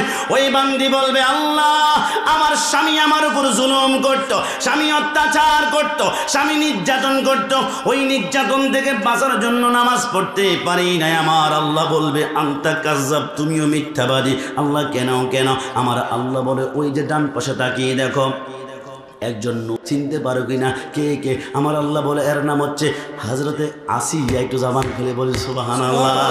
আমার আসিয়া যখন রুকুর মধ্যে যায় তলপেটটা একটু করে বের হয়ে যায়। ফেরাউন হাতের মধ্যে লোহার বল্লম গরম করে আসিয়ার পেটের মধ্যে এত জোরে ঘাই মারে, ওইখান থেকে রক্তের ফোঁটাগুলা বের হয়। আসিয়া উফ না বলে শুধু বলে আল্লাহ। 9 বছর পর্যন্ত জুলুম করে ফেরাউন বলেছিল কিরে আসিয়া কোন রবের প্রেমের মধ্যে পড়ে গেলি? 9টা বছর জুলুম করে পেটের চামড়াগুলা দাগ দাগ করে দিলাম। একটাবার আমি ফেরাউনকে খোদা মানলে গোটা সাম্রাজ্য তোর নামে আমি লিখে দিতাম। আসিয়া বলে সম্ভব নয়। ফেরাউন বলে 9 বছরে পরে আজকে এমন একটা শাস্তি দিব তুই আল্লাহকে পর্যন্ত বলে যাবে। বলে কেমনে কেমনে? সম্ভব না, আমার পশমের গোড়া যতক্ষণ নড়াচড়া করবে অতক্ষণ আল্লাহ শব্দ বের হবে। ফেরাউন আসিয়ার 2টা হাত বেঁধে ফেললো, 2টা পা বেঁধে ফেললো, চোখের মধ্যে পট্টি বেঁধে মরুভূমির উত্তপ্ত বালুর মধ্যে আসিয়াকে চিৎ করে শোয়াই দিল। মরুভূমির বালুগুলো এক একটা জ্বলন্ত কয়লার মতন মনে হচ্ছিল। আসিয়া বলে কিছুক্ষণ পরে দেখলাম আমার পেটের চামড়াগুলা গোশতগুলা ওই না মোমের মতো গলতে গলতে হাড্ডিগুলা মাটির সাথে ঠন ঠন করে বাড়ি খাচ্ছিল। আমি বললাম আল্লাহ আমার পিঠে এখন গোশত নাই, এখন চামড়া নাই, এখন তো আমি সিজদা করতে পারবো না। সিজদা করতে হলে পেটের গোশত লাগবে। আল্লাহ দুনিয়াতে বেঁচে থাকবো কিন্তু সিজদা করতে পারবো না, এমন জীবন আমি চাই না। আল্লাহ শুনিয়েছি জান্নাতে নাকি তোমার সুন্দর একটি ঘর আছে। আল্লাহ তোমার ঘরের পাশে আমি আসিয়াকে ছোট্ট একটা ঘর দান করো না। আমার আল্লাহ বলে জিব্রাইল কোথায় রে, দৌড়া দৌড়া তাড়াতাড়ি আস। আমার আসিয়া জিন্দিগিতে কিছু চাই নাই, ছোট্ট একটা জান্নাতে ঘর চেয়েছিল। এই দুনিয়ার মতো 13টা দুনিয়াকে একসাথে জোড়া লাগিয়ে আসিয়ার জন্য একটা জান্নাত রেডি কর। আসিয়া যখন সেইটা করবে, চোখের পলকে আমি আল্লাহ তাকে জান্নাতে ঢুকিয়ে দিব। জোরে বলি সুবহানাল্লাহ। রোজে হাসরে প্রথম প্রশ্ন, নামাজে পড়েছ নাকি? নামাজ ছাড়া সবই আমল দেবে তোমায় ফাঁকি। নামাজ হবে প্রথম হিসাব, নামাজ হবে প্রথম হিসাব।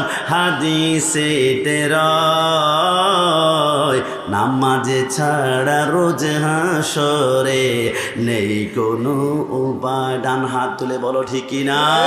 কোরআনে হাদিস খুলে দেখো, কোরআনে হাদিস খুলে দেখো, পাবে সবে জায়গায়।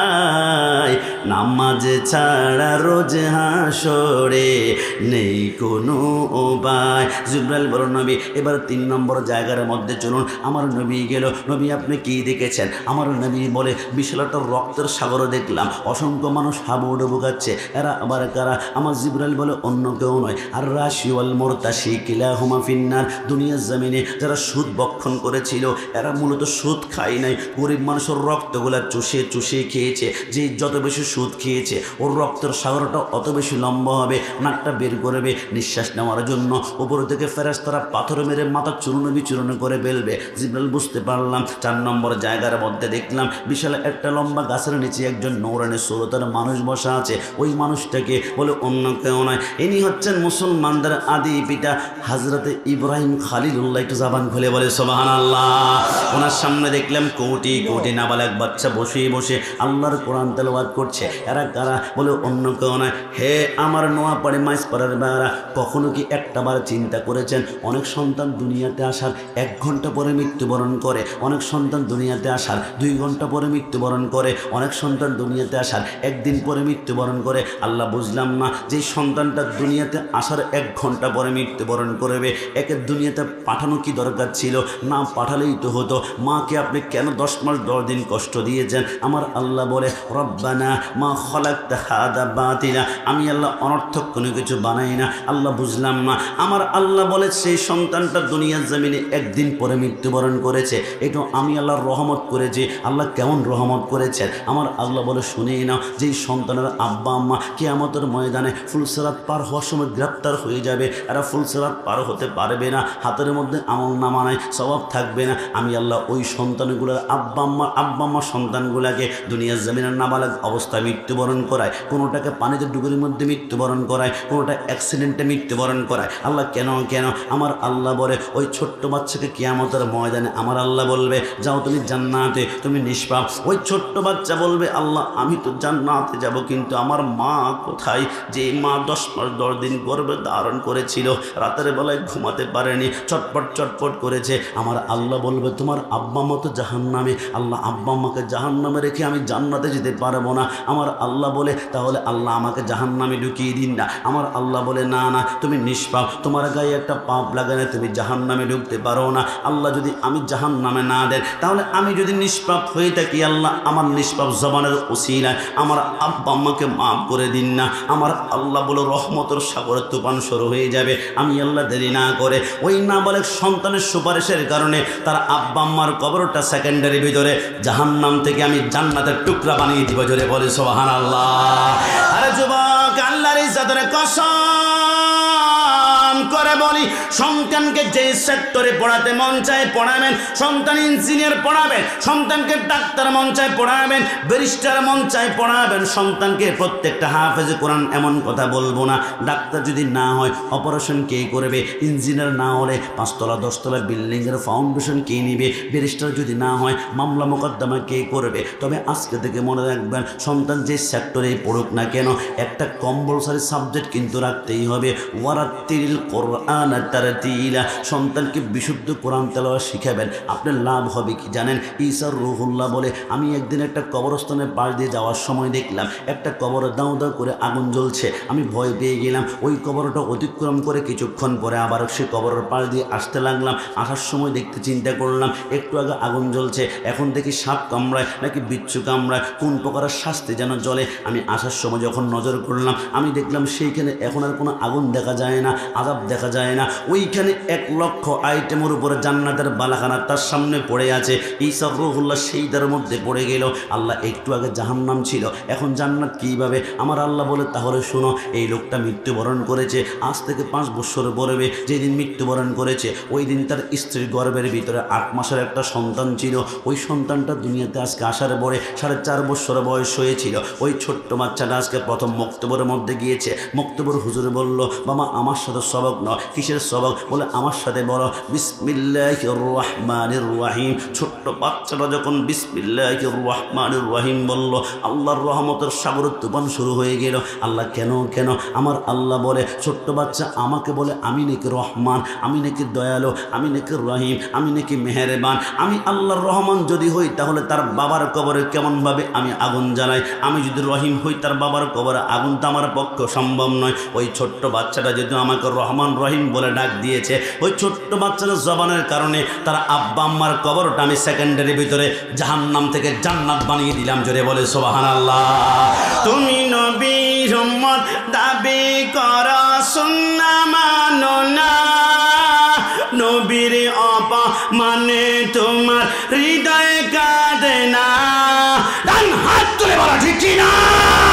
তুমি নবীর উম্মত দাবি করো, সুন্নাহ মানো না, নবীর অপমানে তোমার হৃদয় কাঁদে না।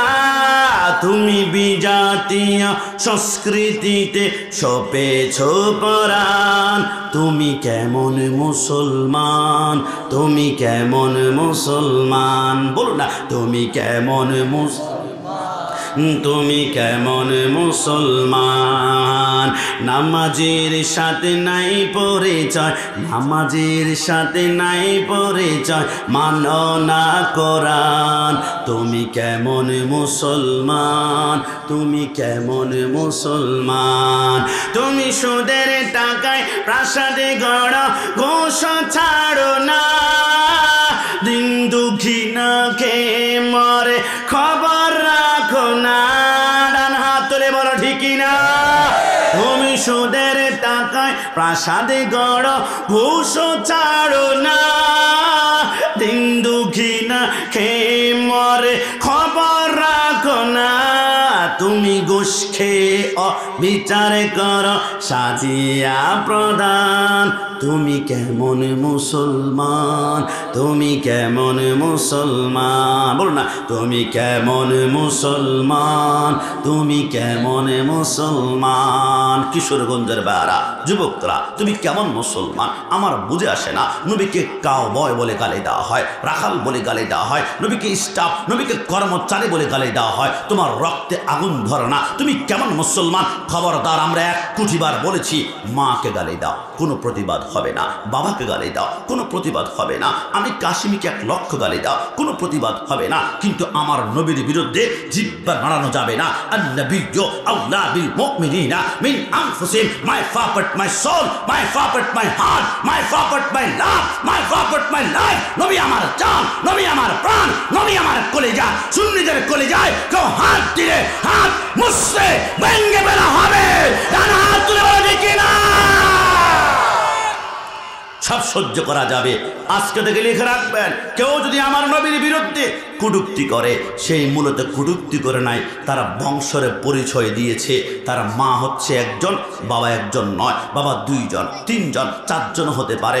অসংখ্য পুরুষের মিলনে তার জন্ম হয়েছে। না হয় আমার নবীর বিরুদ্ধে কটূক্তি করতে পারে না। আর আমি যখন নবীর বিরুদ্ধে কটূক্তি করে আমি তাকে অবৈধ বললে তুমি আমার উপর চটে যাও, কিন্তু আমার আল্লাহ যে বলেছে অতুল্লিম বাদা যালিকা জালিম, আল্লাহ বলেছে অবৈধ নবীর বিরুদ্ধে কথা বলবে সে হচ্ছে হারাম। দাদা, আমরা বারবার বলেছি আমরা সুন্নিরা রিকশার ড্রাইভার, আমরা মুছি, আমরা মেকার, আমাদের টাকা নাই, পয়সা নাই, কিন্তু সুন্নিদের করে যায় কাটলে 100 পরিমাণ নবীর প্রেম পাওয়া যাবে। তামাম দুনিয়ার সমস্ত বাতিলরা দুনিয়া প্রেমিক, আর সুন্নিরা হচ্ছে নবী প্রেমিক। কথা বলো ঠিক কিনা?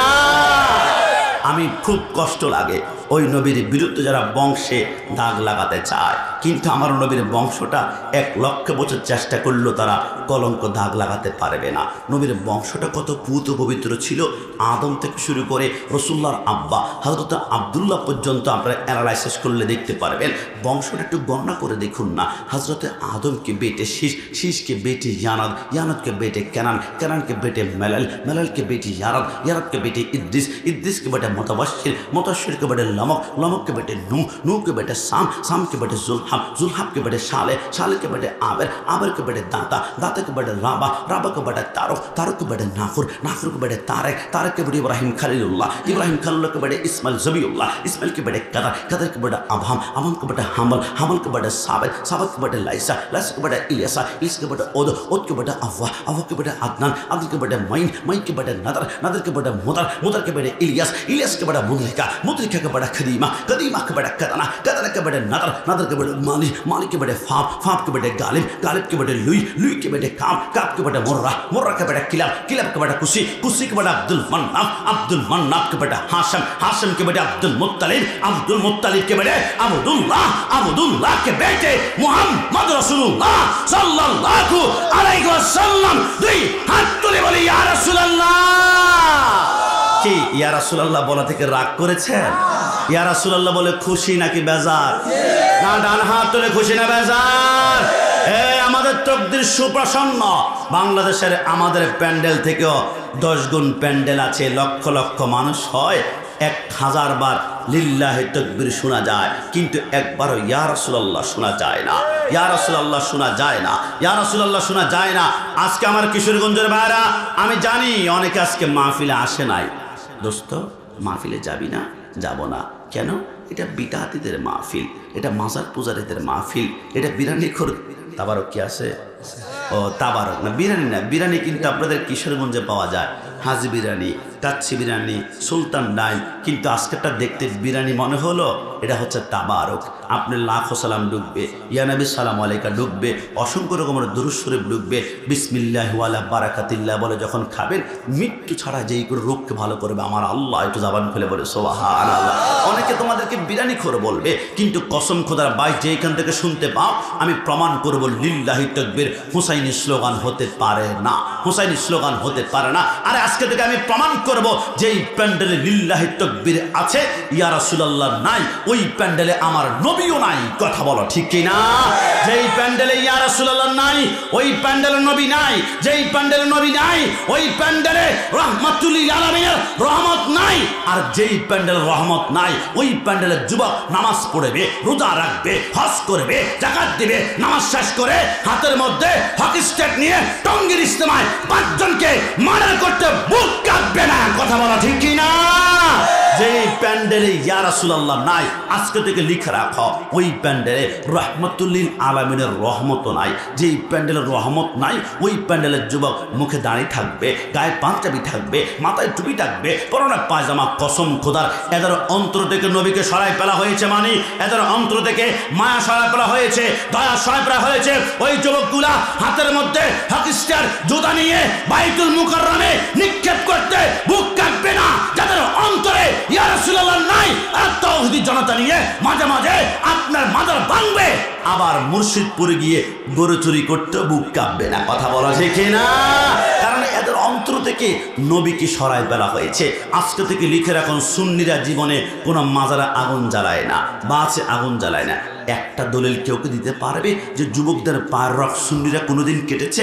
একটা দলিল পারবে না। কারণ যাদের অন্তর রাহমাতুল লিল আলামিন আছে, এরা রক কাটতে পারে না, খুন করতে পারে না, রক্ত দিতে পারে না, আগুন জ্বালায় না। আজকে থেকে মনে রাখো, শহীদ নুরুল ইসলাম ফারুকী তিনি শিক্ষা দিয়েছেন আমাদেরকে স্পষ্ট, যে সুন্নিদের গলায় ছুরি লাগাবা, সুন্নিরা জীবন দিবে, কিন্তু ঈমান কখনো বিক্রি করবে না। ডান হাত তুলে বলো ঠিক কি না? কারণ সুন্নির একমাত্র কোরবান হয়েছে মদিনাওয়ালার এক কদম। একটু জাবান খুলে বলে সুবহানাল্লাহ। কি কি আমি কি সুন্নি বলাতে আমার উপর রাগ করেছেন? কি কষ্ট পেয়েছেন?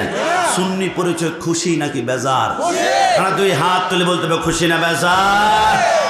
মুফতি গিয়াসউদ্দিন তাহেরি সাহেব চমৎকার ডায়লগ মাঝে মাঝে বলে, আমি তো বালানা বালা লইয়া থাইকো। তো আমরাও বলি ওহাবি বালানা সুন্নি হইয়া থাইকো। কথা বলো ঠিক না? কোরআনের কথা বলো, হাদিসের কথা বলো, মাইনা মাইনা চইল ওহাবি বালানা সুন্নি হইয়া থাইকো। না না, আপনার মনে ভয় পাচ্ছেন কি? কোনো সমস্যা আছে কি? আমার গাড়ি তো কইলাকে ভাঙছে, এখন কি আবার ভাঙার কোনো সুযোগ আছে? তো আমরা গাড়ি দিতে প্রস্তুত, জীবন দিতে প্রস্তুত। সুন্নি পরিচয় খুশি হলে একসাথে আমার সাথে গুনগুন করে বলবেন। যদি দেখেন হঠাৎ করে আপনার ডানে বামে অনেকের মন খারাপ, মুখ কালো হয়ে গিয়েছে, মুখ দেওয়ার কথা বের হয় না, বুঝতে হবে গন্ডগোলটা ওইখানে গিয়ে ঠেকেছে। সুন্নি পরিচয় হলে একসাথে আমার সাথে বলবেন, কোরআনের কথা বলো, হাদিসের কথা বলো, মাইনা মাইনা চইল ওহাবি। হয় না হয় না, ওহাবি বালা, একটু মনিটর দাও। ওহাবি বালানা সুন্নি হইয়া নবীকে মাটি বলে, ওহাবি যারা নুরুন আলা নূর নবী বলেন আল্লাহ তাআলা। ডান হাত তুলে বলো ঠিক না? নবীকে মাটি বলে ওহাবি যারা নুরুন আলা নূর নবী বলেন আল্লাহ তাআলা। নবীর নূরে সবই পয়দা, হাদিস খুইলা দেখো ওহাবি বালানা সুন্নি হইয়া। শেষবার মতন ওহাবি বালানা তাই গো। সমস্যা? সবাই আমরা মন থেকে বলুন কি ওহাবি বালানা সুন্নি হইয়া থাইকো গেলে বললে আসলে টেনশন লাগে। কারণ সকালবেলায় অনেক মুরব্বী বলবে ঘণ্টাখানিক তো ভালোই আলোচনা করেছিল গোলাম রাব্বানী কাশেমি, লাস্টে আবার ওহাবি সুন্নি, এইগুলা বলার কি দরকার ছিল?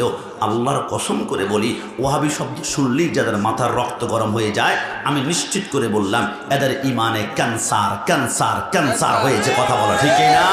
কিন্তু আমি এখানে 3 বার বসে আমি বলেছি আমি সুন্নি আমি সুন্নি আমি সুন্নি। আমি কি দরজা বন্ধ করে গোপনে গোপনে বলেছি? আমার সামনে মাইক আছে, যদি পারো কিশোরগঞ্জের কোনায় কোনায় 1 লক্ষ মাইক লাগাও, 1 লক্ষ বার এখানে বসে আমি বলবো আমি সুন্নি আমি সুন্নি। কিন্তু আমার মতো কিশোরগঞ্জে একটা বাপারে বাটা পাওয়া যাবে মাইকের সামনে এসে শুধু একবার বলবো হুজুর আমি ওহাবি, আমার জন্য খাস করে দোয়া করিয়েন। মানুষ থুতু মারতে মারতে কর্ণপলি আর ঢাকা বুড়িগঙ্গা নদীর মধ্যে নিক্ষেপ করবে। কারণ ওহাবি পরিচয় দেওয়া যায় না, এটা গোস্তাক রসুলের পরিচয়, দুশ্মন রসুলের পরিচয়। কিন্তু আমরা সুন্নিরা কেন ভয় পাই না? আমরা জানি 73 দলের একটা দল হবে জান্নাতি, লা শাক্কা ওয়ালা রাইবা আন্নাহুম আহলুস সুন্নাতি ওয়াল জামাত। ওই দলের নাম আহলুস সুন্নাত ওয়াল জামাত, এরা হচ্ছে সুন্নি। তো সুন্নি যদি জান্নাতি, জান্নাতি পরিচয় দিতে ভয় লাগে না, দল লাগে না। শহীদ নুরুল ইসলাম ফারুকের মতো সুন্নিরা জীবন দিবে, কিন্তু ঈমান কোনোদিন বিক্রি করতে পারে? ওই সরকার মদিনার প্রেমে ভাই কষ্ট নিবে না। লিল্লাহি তাকবীর 1 লক্ষ। এই ছোট আদরদরি করিও না, বসো। লিল্লাহি তাকবীর 1 লক্ষ বার বলো, একবার ইয়া রাসূলুল্লাহ বলো না, আমাদের কষ্ট। আজকে থেকে প্রমাণ করব লিল্লাহি তাকবীর কোনো হুসাইনি স্লোগান হতে পারে না। হুসাইনি স্লোগান আপনি কি জানেন? লিল্লাহি তাকবীর কোত্থেকে আসছে?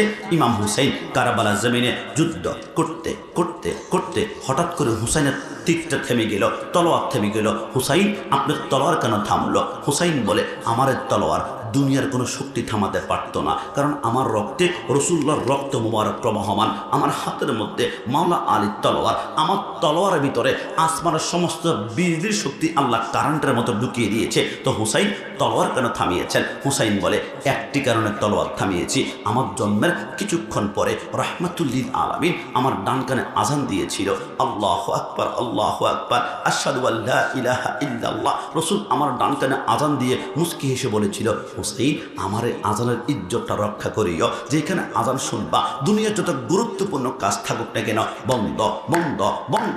আমি তলোয়ার থামাতাম না। আমি কারবালাতে যুদ্ধ করতে করতে হঠাৎ করে ডান পাশ থেকে মসজিদের একটা আওয়াজ ধ্বনি বের হলো, আল্লাহু আকবার আল্লাহু আকবার। আমি চিন্তা করলাম রাসূল তো বলেছে যেখানে আজান হবে সেইখানে কোনো কাজ করা যাবে না, বন্ধ করতে হবে। এখন যদি তলোয়ার আমি বন্ধ করি আমার গরদান চলে যাবে, তলোয়ার যদি চালাই আমার গরদান থাকবে, কিন্তু রাসূলের সাথে তো ওয়াদা আমার ভঙ্গ হয়ে যাবে। বড় খেলাম আমি কোন দিকে যাব? আমি হুসাইন সাথে সাথে সিদ্ধান্ত গ্রহণ করলাম আমার গরদান 1,00,000 বার কোরবানি করব, কিন্তু রাসূলের সাথে ওয়াদা বড় খেলাপ করতেই পারি না। একটু জবান খুলে বলে সুবহানাল্লাহ। হুসাইন বসে গেল, হঠাৎ করে সেকেন্ডের ভিতরে 4,000 সৈন্য সামনে পিছন ডানে বামে সামনে কারবালার মধ্যে লেখে, কেউ উপরে তীর, কেউ উপরে বল্লম, কেউ উপরে খঞ্জর, আর কেউ তলোয়ার নিয়ে ইমাম হুসাইনকে এমনি কূপ ধরে আছে। ইমাম হুসাইন তলোয়ারের নিচে মুস্কি মুস্কি হেসে বলে, আমার নানা বলেছে আমি কারবালার জমিনে শহীদ হব, নো প্রবলেম, আমি টেনশন করি না। আমার এক এক ফোঁটা রক্তের বিনিময় 70,000 গুনাহগার উম্মত ফুলসেরা পার হবে। তোমরা শুনো, আমাকে শহীদ করবা, তবে মৃত্যুর আগে শহীদতার আগে আমি একটা জিনিস চাই। আজিজ বাহিনী বলে, কি চাও? হুসাইন তলোয়ারের নিচে একটা জিনিস চেয়েছিল, ইয়া আইয়ুহাল্লাযীনা আমানুস্তাঈনু বিস-সাবরি ওয়াস-সালাহ ওয়াস-সালাহ ওয়াস-সালাহ। আমাকে 2 রাকাত নামাজ পড়ার সুযোগ করে দাও। আজিজ বাহিনী বলে 2 রাকাত নামাজই তো পড়বে। ইমাম হুসাইন প্রথম রাকাতে 2টা সিজদা কমপ্লিট করেছে, দ্বিতীয় রাকাতে একটা সিজদা দিয়ে বাকি একটা সিজদার দিকে যখন যাচ্ছিল, আজিজ বাহিনী বলে, কি রে হুসাইন যেভাবে তলোয়ার ঘুরাচ্ছে মূলত এমনভাবে কাটে না, শশাও তো কাটে না, গাজর তো কাটে না, চুম্বুকের মতো তার তলোয়ার ঘুরতেছিল। হুসাইন যদি বাকি একটা সিজদা দিয়ে তলোয়ার নিয়ে চটবারে সিংহের মতো দাঁড়িয়ে যায়, সমস্ত আজিজ বাহিনীকে একাই কচুকাটা করে ফেলবে। হুসাইনকে আটকাও, একটা কাজ করো, হুসাইন বাকি সেইটা দেওয়ার আগেই তাকে আমার তীর মারতে শুরু করব। এই কথা শুনে হুসাইন যখন সেইটার দিকে যাচ্ছিল, ইতিমধ্যে 147টা তীর মেরে গোটা পশমের গোড়ায় গোড়া ব্লক করে দিল। 137টা বল্লম গায়ে দিয়ে ইমাম হুসাইনকে শরীরে ছিট্ট ছিট্ট করে ফেললো, আর তলোয়ার দিয়ে কোপাতে কোপাতে কোপাতে কোপাতে ইমাম হুসাইনের শরীরের মাংসগুলা হাড্ডির সাথে কিমার মতো লেগে আছে। হুসাইন চিত হয়ে পড়ে গেল, অনেক কষ্ট শোয়ার মধ্যে 2টা হাত একসাথে করে বলল, আল্লাহ আমি তো কিচ্ছু চাই নাই, সাম্রাজ্য চাই নাই, মসনদ চাই নাই, চেয়ার চাই নাই, আল্লাহ 2 রাকাতে 4টা সিজদা চেয়েছিলাম, 3টা সিজদা হয়েছে, আল্লাহ একটা সিজদা বাকি আছে, একটু শক্তি দাও, আমি বসবো, বাকি একটা সিজদা করেই আল্লাহকুমুত তাকাসুর হাত্তা যুরতুমুল মাকাবির, আমি কবর জিন্দেগিতে চলে যাব। আমার আল্লাহ বলে লা মুমকিন, সম্ভব নয়। আল্লাহ কেন? আমার আল্লাহ বলে না সম্ভব নয়। আল্লাহ দিন না, আল্লাহ বলে না, আল্লাহ দিন না, আমার আল্লাহ বলে না, আল্লাহ দিবেন না কেন? আমার আল্লাহ বলে বাকি একটা সিজদা, দুনিয়া নয়, বাকি একটা সিজদা দিবা, কুল্লু মান আলাইহা ফান ওয়া ইয়াবকা ওয়াজহু রাব্বিকা যুল জালালি ওয়াল ইকরাম, বাকি একটা সিজদা দিবা। কিয়ামতের ময়দানে ডাইরেক্ট আমি আল্লাহর কুদরতি কদমের মধ্যে ওয়াদা করলাম, ওই একটা সিজদার বিনিময়ে তুমি হাসান, হুসাইন, আলী, ফাতিমাকে যারা মহব্বত করবে, সুহাদায়ে কারবালাকে যারা মহব্বত করবে, প্রত্যেককে একটা সিজদার বিনিময়ে আমি আল্লাহ পুলসিরাত পার করিয়ে জান্নাতে ঢুকানোর দায়িত্ব জিম্মাদার আমি আল্লাহ হয়ে গেলাম। জোরে বলি সুবহান। হুসাইন চিত হয়ে পড়ে গেল, বুকের মধ্যে শিমর। হুসাইন শিমরকে দেখে মুস্কি হাসে। শিমর বলে, কি রে হুসাইন, আমার হাতে ইরাকের সবচেয়ে ধারালো তলোয়ার, তোমার কি ভয় হয় না? হুসাইন বলে, তোমার দিকে তাকায় হাসি কেন কেন কেন? আমাকে দেখলে মানুষ ভয় কাঁপে। হুসাইন বলে, আমি তোমাকে নিয়ে হাসতাম না, একটি কারণে হেসেছিলাম, কারণ আমার জন্মের পরে রাহমাতুল্লিল আলামিন আমাকে বলেছিল, হুসাইন তোর বুকুর উপর একটা ডোরাকাটা কুকুর বসে তোকে জবাই করবে। আমার নানা যে কেন আমাকে ডোরাকাটা কুকুর বলেছে আমি বুঝতে পারি নাই, তবে তোমাকে দেখে এখন বুঝতে পেরেছি ডোরাকাটা কুকুর কেন বলেছে। শিমরের গায়ের মধ্যে শ্বেতরোগ ছিল। শ্বেতরোগ মানে চামড়ার একদিক দিয়ে সাদা, একদিক দিয়ে কালো, একদিক দিয়ে সাদা, একদিক দিয়ে কালো, একে দেখতে ডোরাকাটা কুকুরের মতো লাগছিল, তাই নাকি? বলে তোমাকে এখন জবাই করব। হুসাইন বলে, আমার এই কণ্ঠনালীতে 1 কোটি বার চেষ্টা করলো, একটা পশম তুমি কাটতে পারবে না। কেন কেন কেন কেন? বলে আমার এই কণ্ঠনালীতে রাসূলুল্লাহ 137 বার চুমা খেয়েছেন। একটু জবান খুলে বলি সুবহানাল্লাহ। তো চুমা খেয়েছে, কি হয়েছে? শিমর, রাসূলের চুমার পাওয়ারটা জানলি না, বুঝলি না, অনুমান করতে পারলি না? 137 চুমা বাদ দে, একটা চুমার পাওয়ার তোকে এখন শোনাবো। কেমন পাওয়ার? বলে মক্কা যাস না, ইন্না আউয়ালা বাইতু উদিয়া লিন-নাসি লাল্লাযী বিবাক্কাতা মুবারাকা, ওই কাবার পাশে একটা ছোট্ট পাথর দেখতে পারবা, নাম হাজর আসওয়াদ। চুমু দেওয়ার জন্য মানুষ 2 লক্ষ টাকা খরচ করে উমরাতে যায়, 6 লক্ষ টাকা করে হজে যায়। অনেক মুরব্বী হাজর আসওয়াদের চুমু দেওয়ার জন্য যখন যায়, যুবকদের ধাক্কায় তার জীবনটা পর্যন্ত কোরবান হয়ে যায়। এই যুবক, হে মুরব্বী, তুমি একটা কালো পাথরকে চুমু দেওয়ার জন্য জীবন কোরবান, দরকারটা কি? আমাদের সিলেটের জাফলঙ্গে অসংখ্য পাথর পাওয়া যায়। হে পাওয়ার, হে পাথর, তোমার এত পাওয়ার কেন? তোমাকে চুমু দেওয়ার জন্য মানুষ জীবন কোরবান করে। পাথরে বলে, আমার কোনো পাওয়ার নাই, আমার কোনো ক্ষমতা নাই, আমার কোনো শক্তি নাই। তবে যেই দিন থেকে রাহমাতুল লিল আলামিন 2টা ঠোঁট লাগিয়ে আমাকে একটা চুমা দিয়েছিল, আমার এত পাওয়ার যে আমাকে চুমু দিবে তার জিন্দেগির গুনাহগুলো চুষে তাকে 1 সেকেন্ডের ভিতরে আমি নিষ্পাপ করে ফেলে। একটু জবান খুলে বলি সুবহানাল্লাহ। হোসাইন বলে, একটা চুমার কারণে হাজর আসওয়াদ এত পাওয়ারফুল, এত ক্ষমতা, আর আমার কণ্ঠনালীতে 137 চুমা খেয়েছে। তো কি করতে হবে? বলে, আমাকে উপর করো।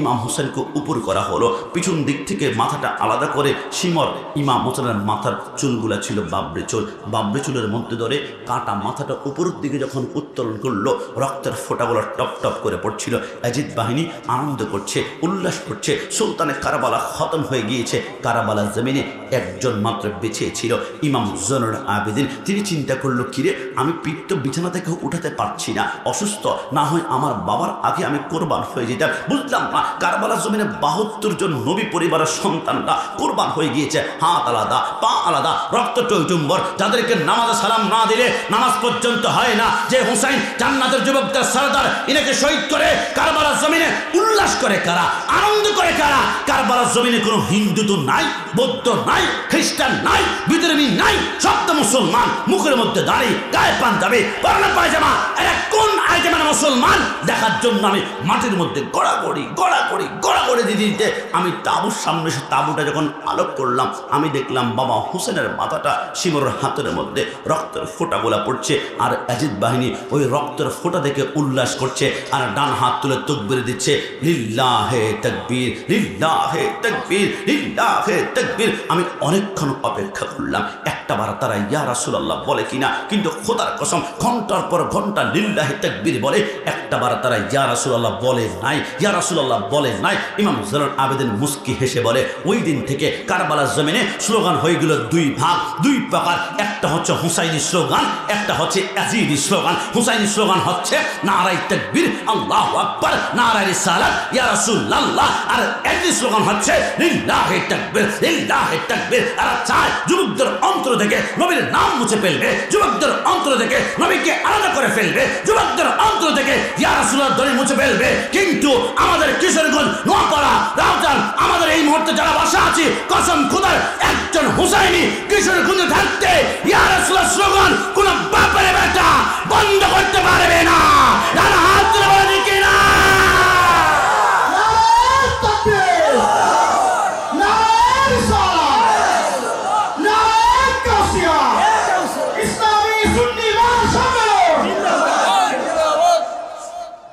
ইয়া রাসূলুল্লাহ সুন্নিদের রক্তে রক্তে মিশিয়ে গিয়েছে।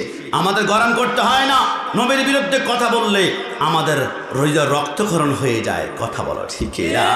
বিশ্বাস করুন, হিজরতে জিবরাইল বলে, নবীকে বোরাকারের মধ্যে উঠালাম, বোরাকারের মধ্যে উঠিয়ে আমি সামনে যাচ্ছিলাম, যাওয়ার সময় মিশর ওভারটেক করছিলাম। আমার নবী বলে, আমি মিশর দিকে যখন যাচ্ছিলাম তখন দেখলাম কবরে মুসা আলাইহিস সালাম ইউসাল্লি ফি কুবুরিহি, কবরে দাঁড়িয়ে দাঁড়িয়ে সালাত আদায় করছে। আমার মুরব্বী আব্বা, আপনার বয়স কত হবে কষ্ট না নিলে? 65। আমার হচ্ছে 36 বছর বয়স, মুরব্বী আব্বার 65, মানে আমার থেকে 30 বছর বয়স বেশি। উনি আমার থেকে মেরাজের আলোচনা আরও বেশি শুনেছে। সারা জীবন কি শুনলাম, আমার নবী বোরাকের মধ্যে উঠে মুসা কালিমুল্লাহর কবরে পাড় দিয়ে যাচ্ছিল, মুসা কালিমুল্লাহ কবরে দাঁড়িয়ে দাঁড়িয়ে নামাজ আদায় করছে। কিন্তু আমি গোলাম রাব্বানি কাশিমের বুঝে আসে না, আমার নবী দাঁড়িয়ে সালাত আদায় করছে। সালাতের অর্থ আপনারা মনে করেছিলেন শুধু নামাজ একটাই, কিন্তু ফরাঙ্গে জাদিদ ফতঙ্গে রাব্বানি অভিধানের কিতাব খুলে দেখলাম জাদিদের সালাতের মোট 52টা অর্থ রয়েছে। তার মধ্যে একটা অর্থ হচ্ছে সল্লু আলাইহি ওয়া সাল্লিমু তাসলিমা, কসম খোদার, আমার নবী যখন মুসা কালিমুল্লাহর পাশ দিয়ে যাচ্ছিল, মুসা কালিমুল্লাহ কবর থেকে আমার নবীকে দেখে সাথে সাথে দাঁড়িয়ে গেল, দাঁড়িয়ে নবীকে ইয়া নবী সালাম আলাইকা বলে সালাম দিচ্ছিল। একটু জবান খুলে বলে সুবহানাল্লাহ। নবীকে মুসা কালিমুল্লাহ সালাম দিলে বিদাত হয় না।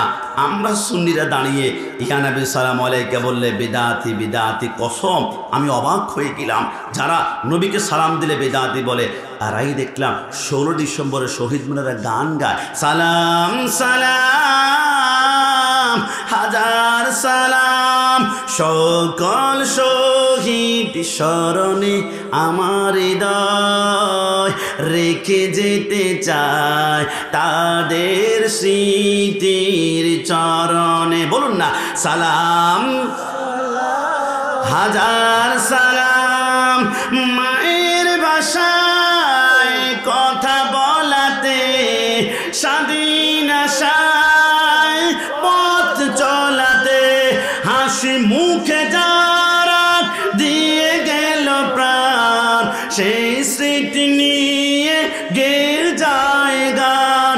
তাদের বিজয় মরণে মরণে আমার হৃদয় রেখে যেতে চায় তাদের স্মৃতির চরণে। শেষবারের মতন একসাথে সালাম হাজার সালাম। খবরদার, শহীদদেরকে সালাম দেওয়া যাবে না এমন ফতোয়া যে সুন্নিরা জীবনে করে না। 1 কোটি বার সালাম দিব। 1952 সালে রফি, সালাম, জব্বার, বরকত বুকের তাজা রক্ত ঢেলে দেওয়ার কারণেই তো আমরা বাংলা ভাষা মাতৃভাষা পেয়েছি। ওদেরকে 1 কোটি বার সালাম। 1971 সালে 30 লক্ষ শহীদের রক্তের বিনিময়ে বাংলার রাজপথ লালে লাল হয়ে গিয়েছিল, তাই তো আমরা বাংলাদেশে একটা মানচিত্র পেয়েছি। 1 কোটি বার সালাম। কিন্তু আমাদের প্রশ্ন, লাউলা কালামা খলাকতুল আফলাক, নবী না হলে রফিক হতো না, সালাম হতো না, জব্বর হতো না, বরকত হতো না, 1971 হতো না, বাংলাদেশের সার্বভৌমত্ব দেশ পেতাম না। ওই নবীকে সালাম না দিয়ে শহীদদেরকে সালাম দাও। বুঝতে পেরেছে তোমরা রাজনীতি করছো ডান্ডার বাড়ির ভয়ে, মামলার ভয়ে, ক্ষমতা মস্তদের জন্য তোমরা দুনিয়াটা সালাম দাও, কিন্তু আমরা নবীকে দুনিয়ার কোনো ক্ষমতার জন্য সালাম দেই না। আমাদের আকাঙ্ক্ষা একটা, মৃত্যুর আগ পর্যন্ত মদিনাওয়ালার গোলামি। একটু জবান খুলে বলি সুবহানাল্লাহ। আরে ভাই, মেরাজ তো এমন একটা ঘটনা, সমস্ত নবীদের মেরাজ হচ্ছে রসুল্লাহর পিছনে নামাজ পড়া, ফেরেশতার মেরাজ হচ্ছে আসমানে রসুল্লাহর সাথে দিদার করা, আর আল্লাহর মেরাজ হচ্ছে রসুল্লাহর সাথে প্রেমের কানেকশন লাগানো, আর উম্মতের মেরাজ হচ্ছে আসসালাতু মেরাজুল মুমিনিন। একটু জবান খুলে বলে সুবহানাল্লাহ। আমার নবী যখন আসমানের দিকে রওনা করলেন, আসমানে মোট কয়টা আসমান? 7টা আসমান। আমার আল্লাহ বলে, আমি প্রথম আসমান বানিয়েছি মাউজুন মাহফুফুন, সাদা কাজ দ্বারা। যদিও আসমানটা ক্লিয়ার হলে সাদা দেখা যায় না, নীল নীল দেখা যায় একটা কারণে, কারণ প্রথম আসমানের উপরে একটা সাগর আছে, এটা হচ্ছে রহমতের সাগর। রহমতের সাগরের পানি হচ্ছে নীল কালারের। গ্লাসের ভিতরে লাল পানি ঢুকালে লাল মনে হবে, হলুদ ঢুকালে হলুদ মনে হবে, নীল ঢুকালে নীল মনে হবে। তাই তো কবি লেখে, নীল আকাশের নিচে আমি রাস্তা চলেছি একা। এই জন্য আমার আল্লাহ আসমানটাকে নীল মনে হয়। দ্বিতীয় আসমান বানিয়েছেন মিন হাদিদিন, লোহা দ্বারা। তৃতীয় আসমান বানিয়েছেন মিন নুহাসিন, 1 নম্বর হলুদ রঙের তামা দ্বারা। 4 নম্বর আমার আল্লাহ চতুর্থ আসমান বানিয়েছেন মিন ফিদ্দাতিন, রূপা দ্বারা। 5ম আসমান বানিয়েছেন মিন জাহাবিন, স্বর্ণ দ্বারা। 6ঠ আসমান বানিয়েছেন মিন ইয়াকুতিল হামরা, লাল ইয়াকুত পাথর দ্বারা। 7ম আসমান বানিয়েছেন মিন মারমারাতিল বাইদা, সাদা মরমর পাথর দ্বারা। এরপর সিদরাতুল মুনতাহা, এরপর আরশ, এরপর লামকানে। আল্লাহ দেখেছেন নবীকে, আল্লাহ দেখেছেন নবীকে, নবী দেখেছেন আল্লাহকে, নবী দেখেছেন আল্লাহকে। অনেকে প্রশ্ন করেছে, হুজুর আপনি যে আল্লাহকে দেখেছেন, আল্লাহর হাত কেমন, আল্লাহর পা কেমন, আল্লাহর চোখ কেমন, আল্লাহর অঙ্গ প্রত্যঙ্গ কেমন? আমার রসুল বলে, আল্লাহকে দেখা যায় কিন্তু বর্ণনা করা যায় না। না, এটা কেমনে ভাবে আল্লাহকে দেখা যায় বর্ণনা করা যাবে না, কেমন ভাবে? ইমাম আজম বলে, ঠের যাইয়ে ইধারে আমি আ যাইয়ে, এইদিকে আসো। আল্লাহকে দেখা যায় বর্ণনা করা যায় না, বিশ্বাস করো না? বলে না। বলে তাহলে আমি তোমাকে পাল্টা প্রশ্ন করি, তুমি বলো বাতাস যে পৃথিবীতে আছে তুমি কি বিশ্বাস করো? বলে বিশ্বাস করি।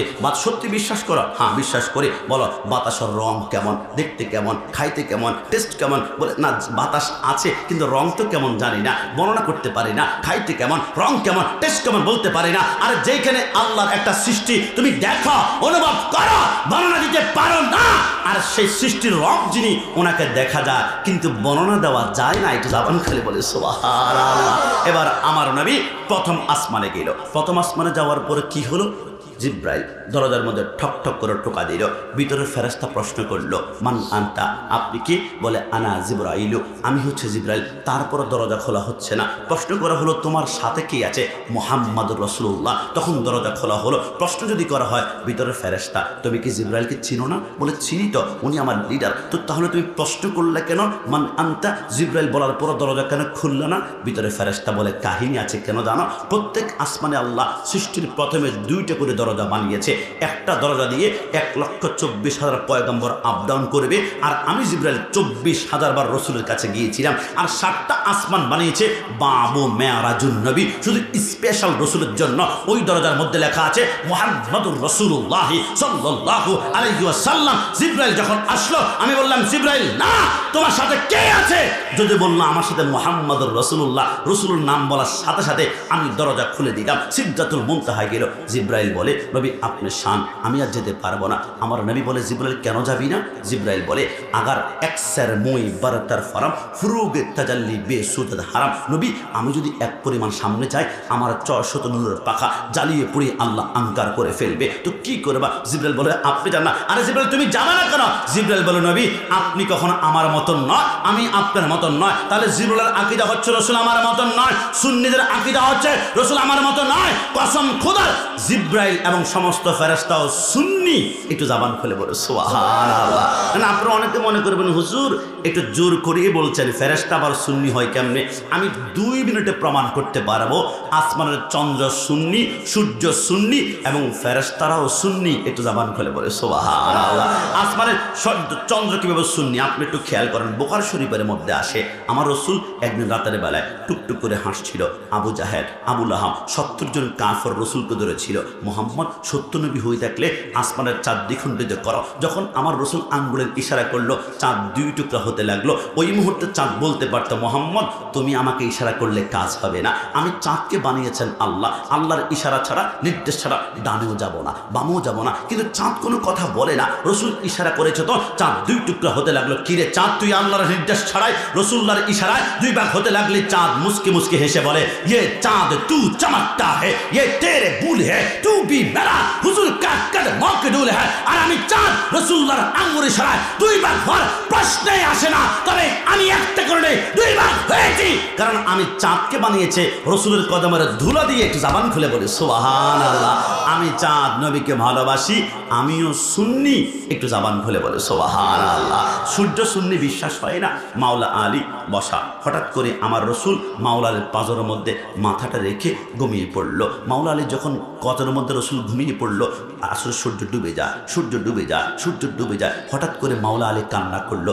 1 ফোঁটা চোখের পানি রসুল্লাহ চেহারার উপর যখন পড়লো, সরকারে মদিনা বলে, আলী আলী কেন কান্না করছো? ইয়া রাসূলুল্লাহ, আসলে সূর্য ডুবে গিয়েছে, নামাজ পড়লে খুশি হবেন আল্লাহ, কিন্তু নামাজ পড়ার জন্য আপনি রসুলের আর আমার ঘুমকে যদি ধাক্কা দেয়, আপনি ঘুম থেকে ওঠার জন্য একবার যদি উফ করেন, আমার জিন্দিগির সমস্ত আমল বরবাদ হয়ে যাবে। আমি কি আপনাকে খুশি করব নাকি আল্লাহকে, নাকি আল্লাহকে নাকি আপনাকে? আমি দুটার মধ্যে পড়ে গিয়ে কান্না করে দিলাম। আমার রসুল বলে, আলী মানে বুঝতে পারে, নারে তাকবীর, নারে রিসালাত, নারে গাউসিয়া, আহলে সুন্নাত ওয়াল জামাত, হযরতুল আল্লামা মুফতি মনিরুল ইসলাম চৌধুরী মুরাদ হুজুর কেবলা, প্রধান বক্তা মহোদয়ের আগমন। সবাই জবান খুলে বলে নারে তাকবীর, আর একটু জবান খুলে নারে রিসালাত। মাশাআল্লাহ, মাশাআল্লাহ।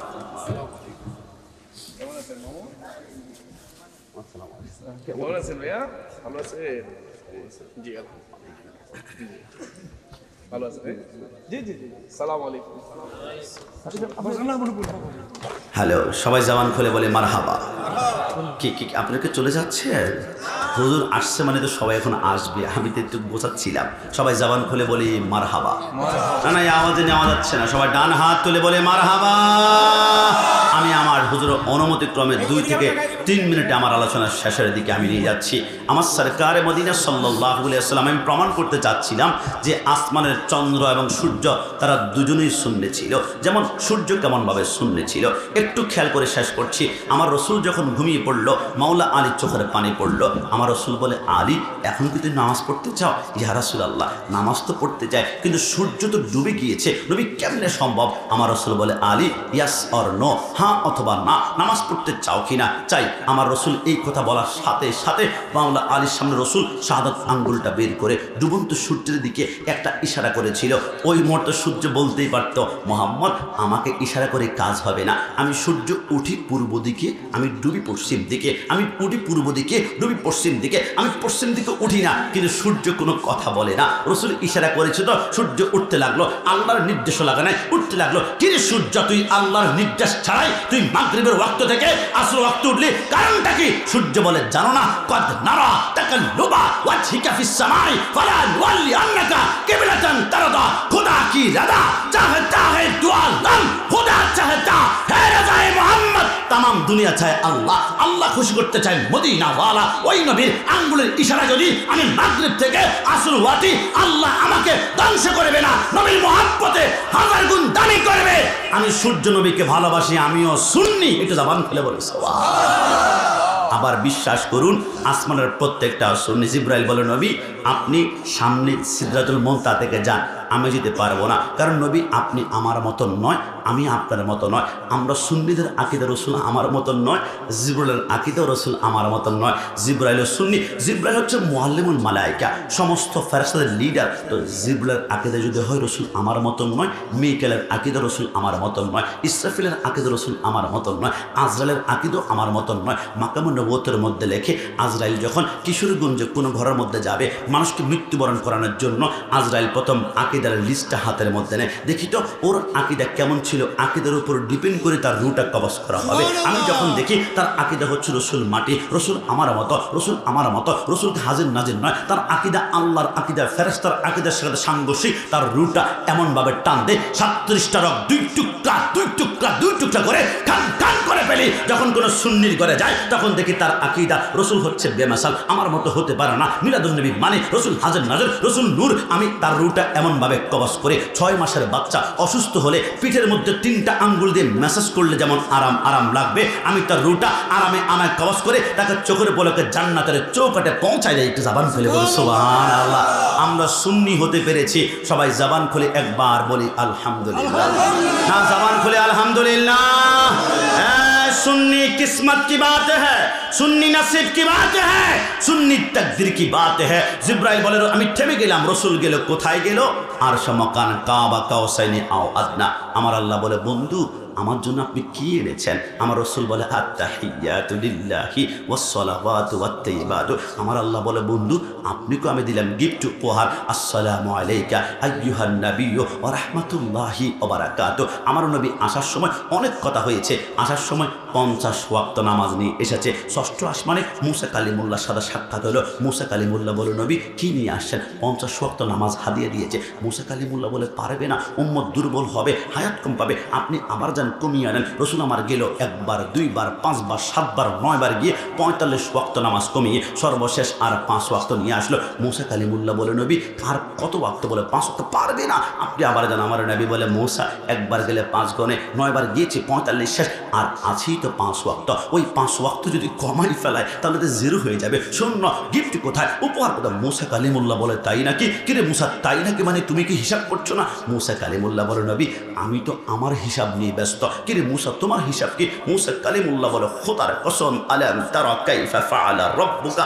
আদম থেকে শুরু করে ঈসা কোন নবীর সাথে কি ঘটেছিল আপনি সব দেখেছেন। আমি তুর পাহাড়ে উঠে বলেছিলাম, রব্বি আরনি, রব্বি আরনি, দেখতে চাই, দেখতে চাই, দেখতে চাই। আল্লাহ বলেছে, লাম তারানি, 70,000 নূরের পর্দা ঝলক মেরেছিল, তুর পাহাড় জ্বলে গিয়েছিল। আমি মুসার গায়ে একটু তাদাল্লি লাগার কারণে 40 দিন পর্যন্ত আমার দিকে যে তাকিয়েছে চোখগুলা মোমার মতো গলে গলে পড়ে গিয়েছে। ওই দিন দেখতে পারে না, কিন্তু কিন্তু আজকে তামান্না পূর্ণ হয়ে যাচ্ছে, আকাঙ্ক্ষা। মুসা মানে কি? ও নবী, আমি বারবার কেন পাঠাচ্ছি? যতবার আপনি আল্লাহর সাথে দ্বিধার নিয়ে আমার সামনে আসেন, ততবার নবী আপনার চোখের মনের ভিতরে আমি আল্লাহকে দেখতে পাচ্ছি। যদি বলি সুবহান। আমার নবী হচ্ছে আল্লাহ দেখার আয়না। একটু জবান খুলে বলি সুবহান, আর একটু জবান খুলে সুবহানাল্লাহ। এই জন্য আমরা বলি ওই নবীর প্রেমে নিজের জীবনটাকে কোরবান করো, তোমাকে রব্বুল আলামিন মেরাজের স্বাদ জান্নাতে গ্রহণ করাবেন। আমরা দেরি করছি না, আসুন শুভ মেরাজটাকে ছোট্ট বাচ্চা 5, 7, 10 বছরের বাচ্চাদের মাথায় যেহেতু পুরা ঘটনা, পুরা কোরআন সুন্নাহ মুখস্থ রাখা টাফ হয়ে যাবে, একটা গজলের মাধ্যমে আমরা ছোট্ট বাচ্চাদের মাথায় সে মেরাজটাকে ঢুকানোর চেষ্টা করছি। একসাথে আমরা মেরাজে দেখো দারে হাবিব নবী কামলিওয়ালা, সেই খুশিতে পড়ো সবাই দুরুদ সাল্লে আলা, সেই খুশিতে পড়ো সবাই দুরুদ সাল্লে আলা।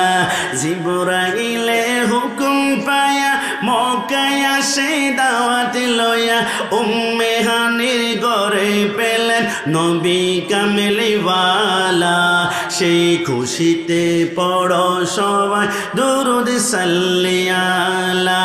নবীকে বিশ্রামে পায়া জিবরাইল থাকে দাঁড়ায়া, ডাকি দিতে সাহস না পায়া জিব্বা কদম তলায়, সেই খুশিতে পড়ো সবাই দুরুদ সাল্লে আলা। সিদরাতুল মুনতাহায় গিয়া জিবরাইল তাকে দাঁড়ায়া, সামনে যেতে পারবো না আর ও গো নূর আল্লাহ, সেই খুশিতে পড়ো সবাই দুরুদ সাল্লে আলা। নবী আল্লাহর দিদারে দেখিয়া নয়ন জলে বুক বাসায়া, উম্মত আমার দাও গো ক্ষমা ও গো আল্লাহ পরওয়ার, সেই খুশিতে পড়ো সবাই দুরুদ সাল্লে আলা, সেই খুশিতে পড়ো সবাই দুরুদ সাল্লে আলা। রব্বুল আলামিন সেই নবীর গোলামি মৃত্যুর আগ পর্যন্ত করতে পারি। মেরাজুন নবী থেকে 3টা শিক্ষা অন্তত পক্ষে নিয়ে যায়। 1 নম্বরে, যেই কোনো মুহূর্তে, যেই কোনো মুসিবতে, যেই কোনো কষ্টে নামাজের সিজদা ছাড়া যাবে না। ওয়াল্লাযীনা ইয়াবিতুনা লিরাব্বিহিম সুজ্জাদা ওয়া কিয়ামা। টেনশন করবেন না, নামাজ আপনি পড়ছেন, দেখবেন আপনার উপর শুধু মুসিবত। পাশের ঘরের পুরুষ 1 ওয়াক্ত নামাজ পড়ে না, 5 বছরে কোনো মুসিবত আসে না। হুজুর নামাজ পড়ি আমি, ব্যবসার মধ্যে বরকত পাই না। পাশের দোকানদার 1 ওয়াক্ত নামাজ পড়ে না, 2টা থেকে 3টে ব্যবসা, 3টা থেকে 4টা ব্যবসা। আমি নামাজ পড়ি, বাচ্চা আমার শুধু অসুস্থ। পাশের ঘরের মহিলা 1 ওয়াক্ত নামাজ পড়ে না, বাচ্চা একটু অসুস্থ হয় না। হুজুর বুঝলাম না, আল্লাহকে ডাকি বেশি আমি, আল্লাহ তো আমাকে বেশি সেভ করবে, আমার উপর জুলুম বেশি হয়, আমার উপর রোগ বালাই বেশি কেন হয়? ওয়ালা নাবলুগান্নাকুম বিশাইইন মিনাল খাউফ ওয়াল জু'ই ওয়ান নাকসিম মিনাল আমওয়ালি ওয়াল আনফুসি ওয়াস সামারাত। আমার আল্লাহ বলে, আমি যখন বান্দাকে বেশি পছন্দ করি, তখন বারবার মুসিবতের মধ্যে বেলায় পরীক্ষা করে বান্দাকে আমার প্রতি রাজি কিনা, আমার উপর ভরসা করে কিনা। তোমরা কি দেখো নাই হুসাইন কারবালার জমিনে 71 জন 72 জন শহীদ হয়েছিল। হুসাইন তো আমার পক্ষে ছিল, আমার জিকির করেছিল, কিন্তু খানা দিয়ে পরীক্ষা করেছি, পানি দিয়ে পরীক্ষা করেছি, সন্তান নেওয়ার পরে পরীক্ষা করেছে। হ্যাঁ বান্দা, তোমাকে মুসিবত কেন বেশি দিয়ে জানো? তুমি এমনি ডাকো না, মুসিবতে পড়লে বলো আল্লাহ আমার জ্বর, আল্লাহ আমার সর্দি, তোমাকে টাইফয়েড দে, আল্লাহ আমার টাইফয়েড, তোমাকে ক্যান্সার দে, আল্লাহ আমার ক্যান্সার। যতবার তোমাকে অসুখ দে, আল্লাহ আল্লাহ আল্লাহ ডাকো, যতবার আল্লাহ ডাকো, দুনিয়ার গুনাহগুলো মাফ করায় তোমাকে আমি জান্নাতের জন্য প্রস্তুত করে ফেলি। জবান খুলে বলো সুবহানাল্লাহ।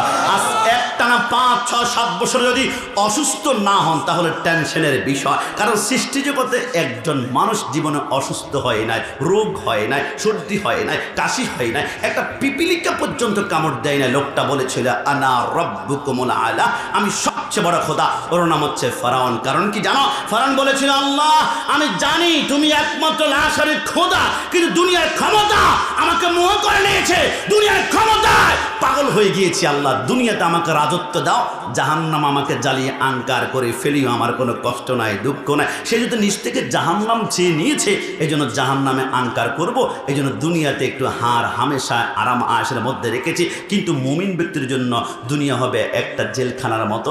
একটু পরে জান্নাতে গেলেই তার প্রধান খাদ্য হবে মাছের কলিজা।